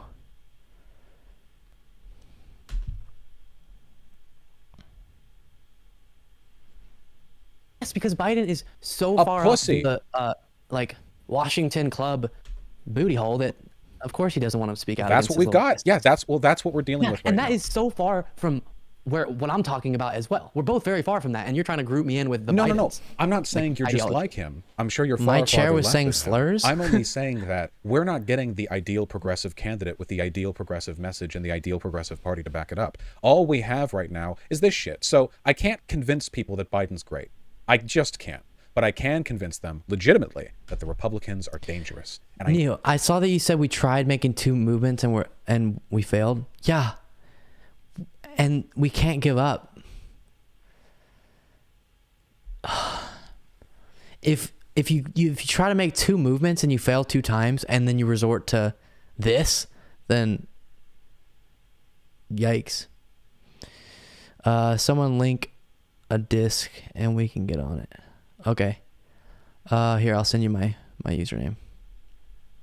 One I sec. need people to fixate on that, and I need them to be armed, and I need their communities I armed. remember what No, it see, is. this is you don't understand that's because exactly- no. This is American exceptionalism. You are of the opinion that it can't happen here. It can happen. No, I'm here. not of that opinion. No, I'm saying what's and the when most effective way to prevent it? when it does, you can do both. when it does. There's nothing mutually exclusive. You can't, because Vaush, the Republicans with the armories are also the ones who vote and go to their local school board meetings. They are not mutually exclusive. The most militant Republicans are the ones who best serve the party. It's not mutually exclusive. And nor am I. Our movement, I'm a warrior first for of all, Biden. you do understand that the right and the left very different in what appeals. Yeah, the left is worse. The right understands that fear and violence are the ways that you control a political group.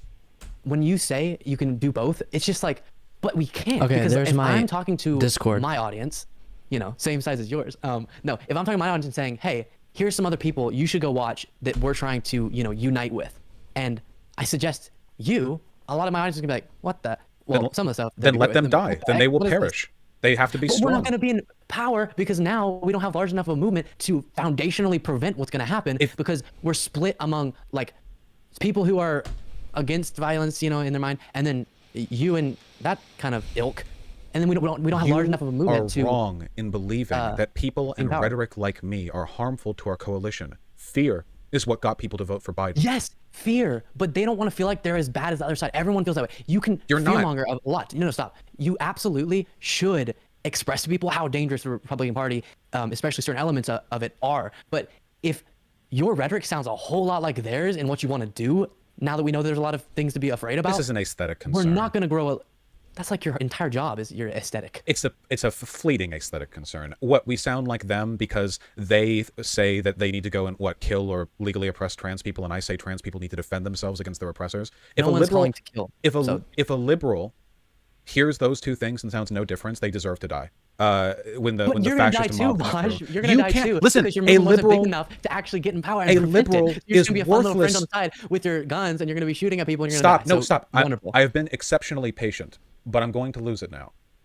You continue to believe that civility politics is a necessary component of marketing to liberals, and you are doing this by perpetuating the fact that liberal civility politics is necessary to speak with them. If your audience would be turned off by the belief that you should be able to defend yourself against fascism, change your audience. That's not what I'm talking about. No, you don't understand. You That's think not at all what you are, taking issue with, what you believe is that it harms us in any way to engage in the kind of defensive rhetoric that Republicans have been using successfully for decades. You have fallen for it. You are a psyop. You believe, they're telling you, they're whispering in your ear, yes, don't tell them that we're going to kill them. Don't let them believe they need to defend themselves against fascism. You would only hurt your movement by doing the thing that we've done successfully. You're falling for it. You're COINTELPRO, my friend. Not really. I don't want to be accused of making these accusations sincerely, but it is frustrating.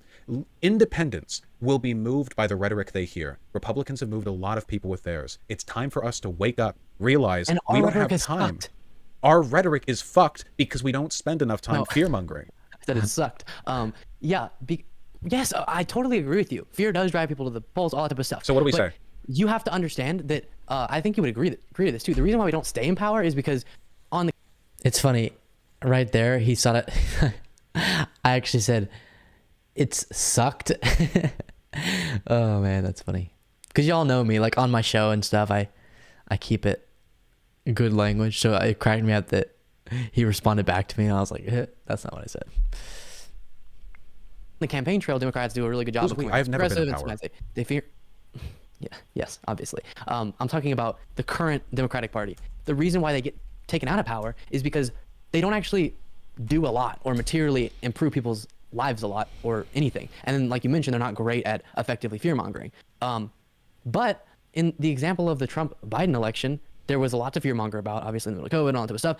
And then Biden did have a pretty broad appeal in the message that he was. Because I know you're saying it's not all fear. The reason why you're able to get in power is fear plus something that they can also grab onto. And if all it is like, hey, come join our movement because we want to kill them and they want to kill us, it's like, it's not doing anything. And I think I don't know. I feel like we're just running in circles. To me, there is no mutually exclusive element here. And the only reason people on the left and center are turned off by my messaging is because they haven't been introduced to enough of it yet. So introduce it to them more. Get them more familiar with it, okay? It's not my fault that the Democratic Party has made it their mission to coddle and weaken their voters to the greatest possible extent. And now you have millions of Americans, these embarrassing, urbanite liberals whose best response to everything the Republicans do to undermine democracy.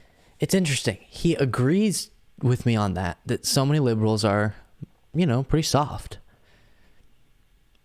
But then he thinks he can get them all the way from that to like, let's prep for violence. And I'm like, how about we just bring them to, let's support a movement. And I get, his point was you could do both, but I think you would scare them away if you We'll vote harder next time.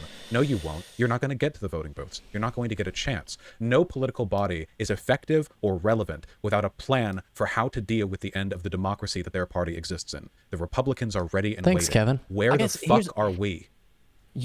We don't, for people to even have a chance of sticking around for more than a minute, listening to like that type of rhetoric, they have to believe in the,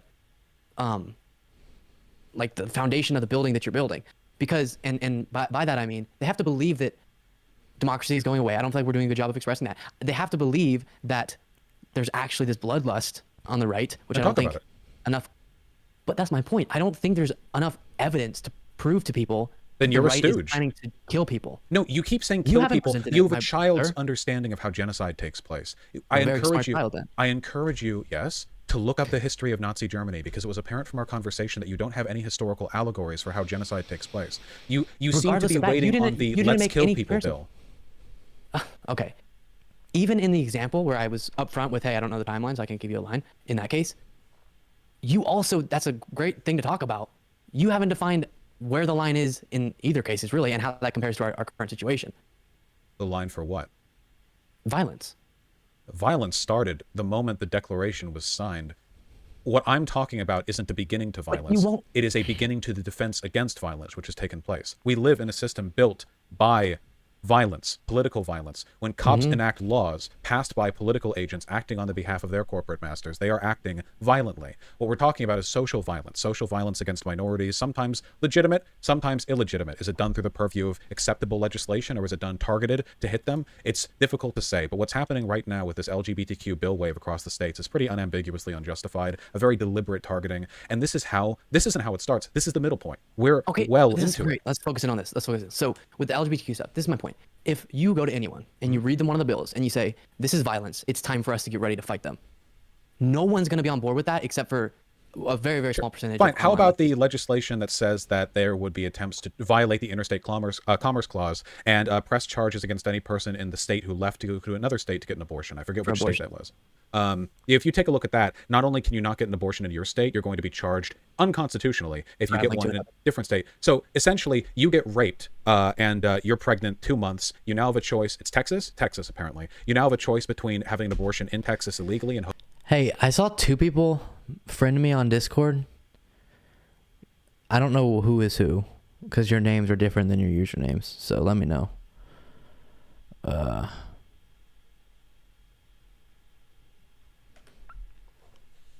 Hoping you don't get caught or getting charged after you do it in a different state. Now, you really think if I walk up to this person and say, hey, they're coming for your rights, they already have taken half of them, do you really want them to get away with taking the other half? You really think that's not a resonant message?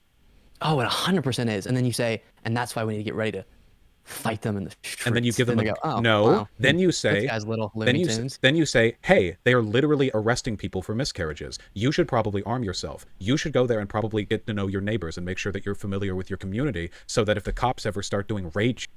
Okay, that means that 2 people added me and neither of them were the person that I was gonna debate. That's funny. But I'll definitely chat with you at some point, Neo. Not tonight, but like some point about some historical stuff. That'd be cool. Checks to make sure that everyone who is registered pregnant still is, you're ready. If you think what I'm talking about right now is illegitimate or unreasonable, the black community did this throughout the 1960s, and they weren't all waving their little hands at the indignity of it all. Plenty of communities have done this. The queer community has done this. The trans community was probably more armed back in the 60s than they were now after Stonewall, when the very public attack on their little shindig became like the subject of national discussion. What I'm talking about right now is the behavior adopted by minority groups under threat of persecution all across the world. But what you think I'm saying is they need to start goose-stepping across Main Street in little packs of 12 with their rifles, getting ready to shoot out with cops. I'm not. They just need to be ready, because things are only going to get worse, and it doesn't hurt to be safe. To know your neighbors, to have a gun and know how to use it, to stockpile ammunition, to stockpile food and water, to stockpile everything that you could need, to be fully aware of the fact that democracies have failed in other countries, and they can fail here too. There's no reason it can't. Nothing can keep it from not happening here. What will you do when democracy falls? The Republicans are ready. They have armories. They have a political party that is not only ready for, but currently enacting the end of democracy. What are Democrats? Democrats, oh, we'll get them next time. Democrats, they're not going to do anything. You have to act for yourself. You don't have this central messaging to rely on like they do. When the democracy fails, Republicans will be getting their updates from DeSantis on, like, you know, how many children they should be killing that day. We will need to be figuring out how many, not children, we'll be need to figuring out our own stats without direct leadership, because Democrats are not set up in such a way as to orchestrate that kind of post-democratic system. I hope you will excuse the hyperbole there, but the underlying message was something I sincerely believe in. All right. I literally, as I listen to you, I just start preparing to say what I've said a million times, so I don't feel like there's much else. It doesn't hurt. Yeah. Do you think you know what doesn't hurt? How you expressed it most of the times in this conversation, where you say, because again, I don't agree that you could get many people he did to say we should be believe in our current you, situation Kim. that is about to happen. Then why does half the Republican Party think white people are under threat, despite there being zero evidence of that fact? Well, okay, but what they're believing What's is... different? Why do they keep getting away with it? Well, they're saying, hey, because like white people's percentage in America is decreasing over a certain number of years. That's what they... And I have nothing I can point to. Hundreds of state bills. They need no evidence at all for their entire party to get behind the idea they're under attack. Just to be clear, I'm not saying like, oh, they have actual evidence. I'm saying what they're fear-mongering about, they're not saying they're coming to kill white people. They have successfully, with no evidence, convinced a significant portion of their political party that white people are under threat. If you look at polling done on conservatives, the most oppressed group that they refer to in America is consistently white people and conservatives, like 40 and 50% respectively, whereas black people and women are like 8 to 9%. They are completely on board, tens of millions of Americans, that they're under attack right now, and they do buy guns and they do buy ammo. Off of what? Changing demographic statistics, which don't hurt any of them, but I can point to hundreds of anti-LGBT bills passed in half a year, and that to you is not enough to convince a liberal that they're under threat? Again, boom. I do agree with him. Those things are happening. They're more violent on the other side. And that's why we should not be, so that we're not at all reflective of them. Now, when it comes to violence, of course, self-defense, go for it. But that's different than... I've said all this so many times. Oh my gosh. Sorry, I read something. I just looked down. I agree they're under threat, 100%. We both agree on that. You keep saying stuff, and then I guess it's we need to convince them, and they need to arm themselves like Republicans have. I think our two main components, I probably disagree with you on how you message the way, or the extent to which they're under threat, because I think giving a really honest, factual kind of laying out of what's going on and expressing that to people and then saying this is what we want to do is the way to do it. I think I'm saying factual. That, I think you're factual, but I'm saying like the average even person on the liberal who see what they're doing to these different groups, they're about to start killing them. They want us all dead. I think most people go, oh, okay, well, he's kind of like the other people who... Why does the average conservative go for it then? Why does the average conservative require so little? They don't believe that. If they don't believe that liberals are going to kill them. The belief that the liberal establishment is going to kill them is literally a mainstream Republican belief. Like QAnon being one thing and all, but like the idea that literally conservatives have long said stuff like they want you dead. I am borrowing their messaging. I'm just right when I use it. Okay. And they believe it and they act on it. Why are liberals so weak? Why are they unwilling to act righteously where Republicans were, for less evidence, act unrighteously? Why are they so much more active and willing, even when they're wrong to do so? But they're successful for their movement because they never explicitly let the... Yeah, they do. Go on talk radio. They say insane shit on talk radio. Wild shit. There's fewer restrictions there when it comes to what you can get away with. They say wild shit. So then, do you feel that your job is different from I guess when I say stuff, it's assuming that I would want... What'd you say? Call me Vaush Limbaugh. Exactly. Or is that... No. Do you think you play a role in doing something in our movement, but it not being everyone's role? Or do you genuinely believe what you say, at least in the videos that we're kind of responding to, is something that pretty much everyone on the left should be advocating for? I don't think everyone can advocate for it or should advocate for it the way that I do, but I think the general messaging that I'm disseminating about getting ready and preparing and owning a gun and knowing your neighborhood and stuff, I think that every single person who's farther left than Biden should be doing that on their messaging. I want to see that shit on MSNBC. I know I won't, but... Yeah. Because there are tons of people, the second that they they're on board. I mean, they would even get on board with Bernie, but liberals the are second they see terrified. They hate violence, guns. They're spooked by guns. Another reason I right? hate So if you're Democrats. just saying, hey, just in case, is why you hate what? Another reason I hate Democrats. It's like they've been spending the past half century deliberately grooming their voter constituency into being the weakest, most vulnerable to fascist group of babies. Yeah, again, I go back to, wait, no, if you're just saying be ready for anything in self-defense, sure, but you just went on this long tirade about how they could have killed Hitler and Nazi Germany and all these leadership in a conversation about the United States. So I guess you're making a comparison, right?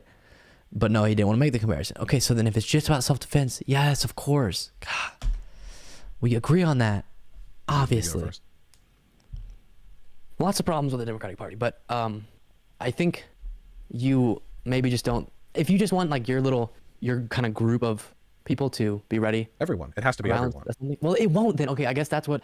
Then we can try harder. Then get into with, content creation and say this. And I'm saying I'm in content creation. I'm saying that if you have a shorter path from where we are now to winning power than getting all of these liberals to want to do a violent revolution. You can do both. I didn't say violent revolution. I just said neighborhood defense. You've said that a bunch of times. You know that. Not in this convo. I haven't used the word. Oh yeah, maybe not this combo. And realistically, by the way, you know, in terms of actual insurrectionary efforts, like to put aside all the memeing, I don't actually think they're really possible. Obviously, like, you know, Jan 6 aside, the idea of any coordinated political violence actually like cutting the head off of a political establishment in America would be basically impossible. It's just not something that can really be done. Also, there are so many subsidiaries. So then let's fight in peaceful ways then, if it can't be done. What? He just conceded the whole thing. It would be largely ineffective. The most useful thing that you could actually get armed leftists and liberals to do would be to hold out their communities when civil fighting takes place between militia groups and local neighborhoods following any kind of conflict between federal and state legislation. So the best example of this would be if the federal government passes some radically oppressive rule that a progressive state government doesn't want to follow, and there's conflict within and without the state as to whether or not that law will actually be followed, that conflict will lead to pockets of insurrectionary activity and lawlessness where right-wing groups, militias, and probably cops will work together in order to effectively secure areas under like de facto martial law. And in those environments, it is kill or be killed. And in those environments, I hope my people have guns. And by my people, I mean 250 million Americans who don't vote red. Someone asked if I have a Discord server. I don't yet. I just got on Discord. I'll make that, and hopefully next live stream we can get it going. Just so many platforms to manage. It's just me, guys. It's too much. I need some help. Red. That's mostly what I'm talking about. And whether or not they win in those pockets will play a large role in who wins over the state government, and whether or not the state government succeeds in resisting the federal will determine whether or not some broader action has to be taken, like sending in the military. But the military is majority Democrat, which makes me think they would try to stay on the side of any internal conflict. Plus, sending U.S. troops to resolve internal disputes has always been kind of a touchy issue politically. That's what I'm really talking about. So that right there, that's the actual, like, in my mind, loosely what usefulness there might be to being defensive. In the context of like the end of democracy here in the States. Does that make sense? Yeah. Yeah. Makes sense. General belief. Honestly, I understand. I've talked to a lot of people who, understand that for a while the gun kind of balance was way tipped in the Republicans' direction just because that's kind of a big Republican thing and guns, right? And apparently gun ownership among liberals, I think, has gone up a lot recently. And hell yeah, brother. It's not like not something I'm hugely against. I think the only, to kind of summarize the whole conversation, is you're saying, hey, I feel like we're headed towards this, and to be prepared for that, this is the rhetoric I need.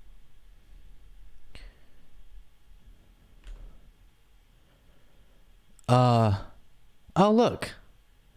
Are you baby nut, Elian? If so, that's amazing. We'll get it going. You're amazing. Thank you. And I'm saying, hey, I feel like we could prevent this, but what the heck? You guys are so nice. Oh my gosh. Or is represented by your rhetoric, and that's kind of the summary. And you think, you're a little wuss-lib. Good? I think the idea that militant groups have been electorally harmful to their general side in America have largely been overstated historically. They said that about the Black Panther Party as well, and they were wrong, of course, to do so. Can you re-say what you just said? Like, they said the same thing with the Black Panther Party, that their militancy was going to throw people off the civil rights movement and was going to lead to more conservatives and anti-civil rights legislation fear-mongering, and they were wrong. It turns out that racists who didn't want the civil rights movement to pass also would just accuse Dr. Martin Luther King Jr. of being militant. They didn't care. the whole civility thing was just a mirage thrown up by people concerned trolling or well-meaning liberals, who, of course, Martin Luther King roasted in his letter from a Birmingham jail. The whole, putting a timetable. But that was an issue, right? The whole, well, Don't maybe... you think that if MLK's rhetoric was like the same as, that certain aspects of the Black Panthers, then he never would have rose to prominence like he did? Because part of the reason he was so effective at pressuring like LBJ and stuff is because he had a larger movement behind him than just like a sliver of the population. I agree. He had a larger movement, which people were on included board with people him, like so. me. Diversity of tactics. You need to have people like MLK, who are politicians, and he was, certainly, at least in his affect, capable of delivering messages in a steady, calm, and even-handed way. And you need people who put the vice on. The Republicans understand this, again, because there are crazy-ass QAnon types with a disproportionate amount of power, but they're not the ones who write the legislation within the party. And likewise, I think that we need people who are, strong advocates of, political togetherness, and I think that we need people who put the squeeze on a little bit. And I think that right now the Democrats are 100% in category A and 0% in category B. And I think that it should be, I don't know, 50-50 or 70-30. It has to be something that's not 100 and 0. Well, okay. I do appreciate the conversation, by the way, even if it got heated. It's been a very good one. Oh no, it's been awesome. I love it. Can I ask like a completely random, And that's where we get possibly to a bothersome different question? topic. It's completely off topic. So I also watch your good friend Destiny, of course. And one of the people he's been Where'd my bringing on a mouse lot go? is this Mr. Girl character. Ugh. And I saw you did that debate Girl. with him. What? I'm really confused. I feel like I'm going crazy. He's like, just popping off, getting more popular. I really Talking to think Mr. Girl is bad. Well, there we go, guys. The rest of it is talking about a different topic and him reflecting on it once I left the call. So we will call it there on that.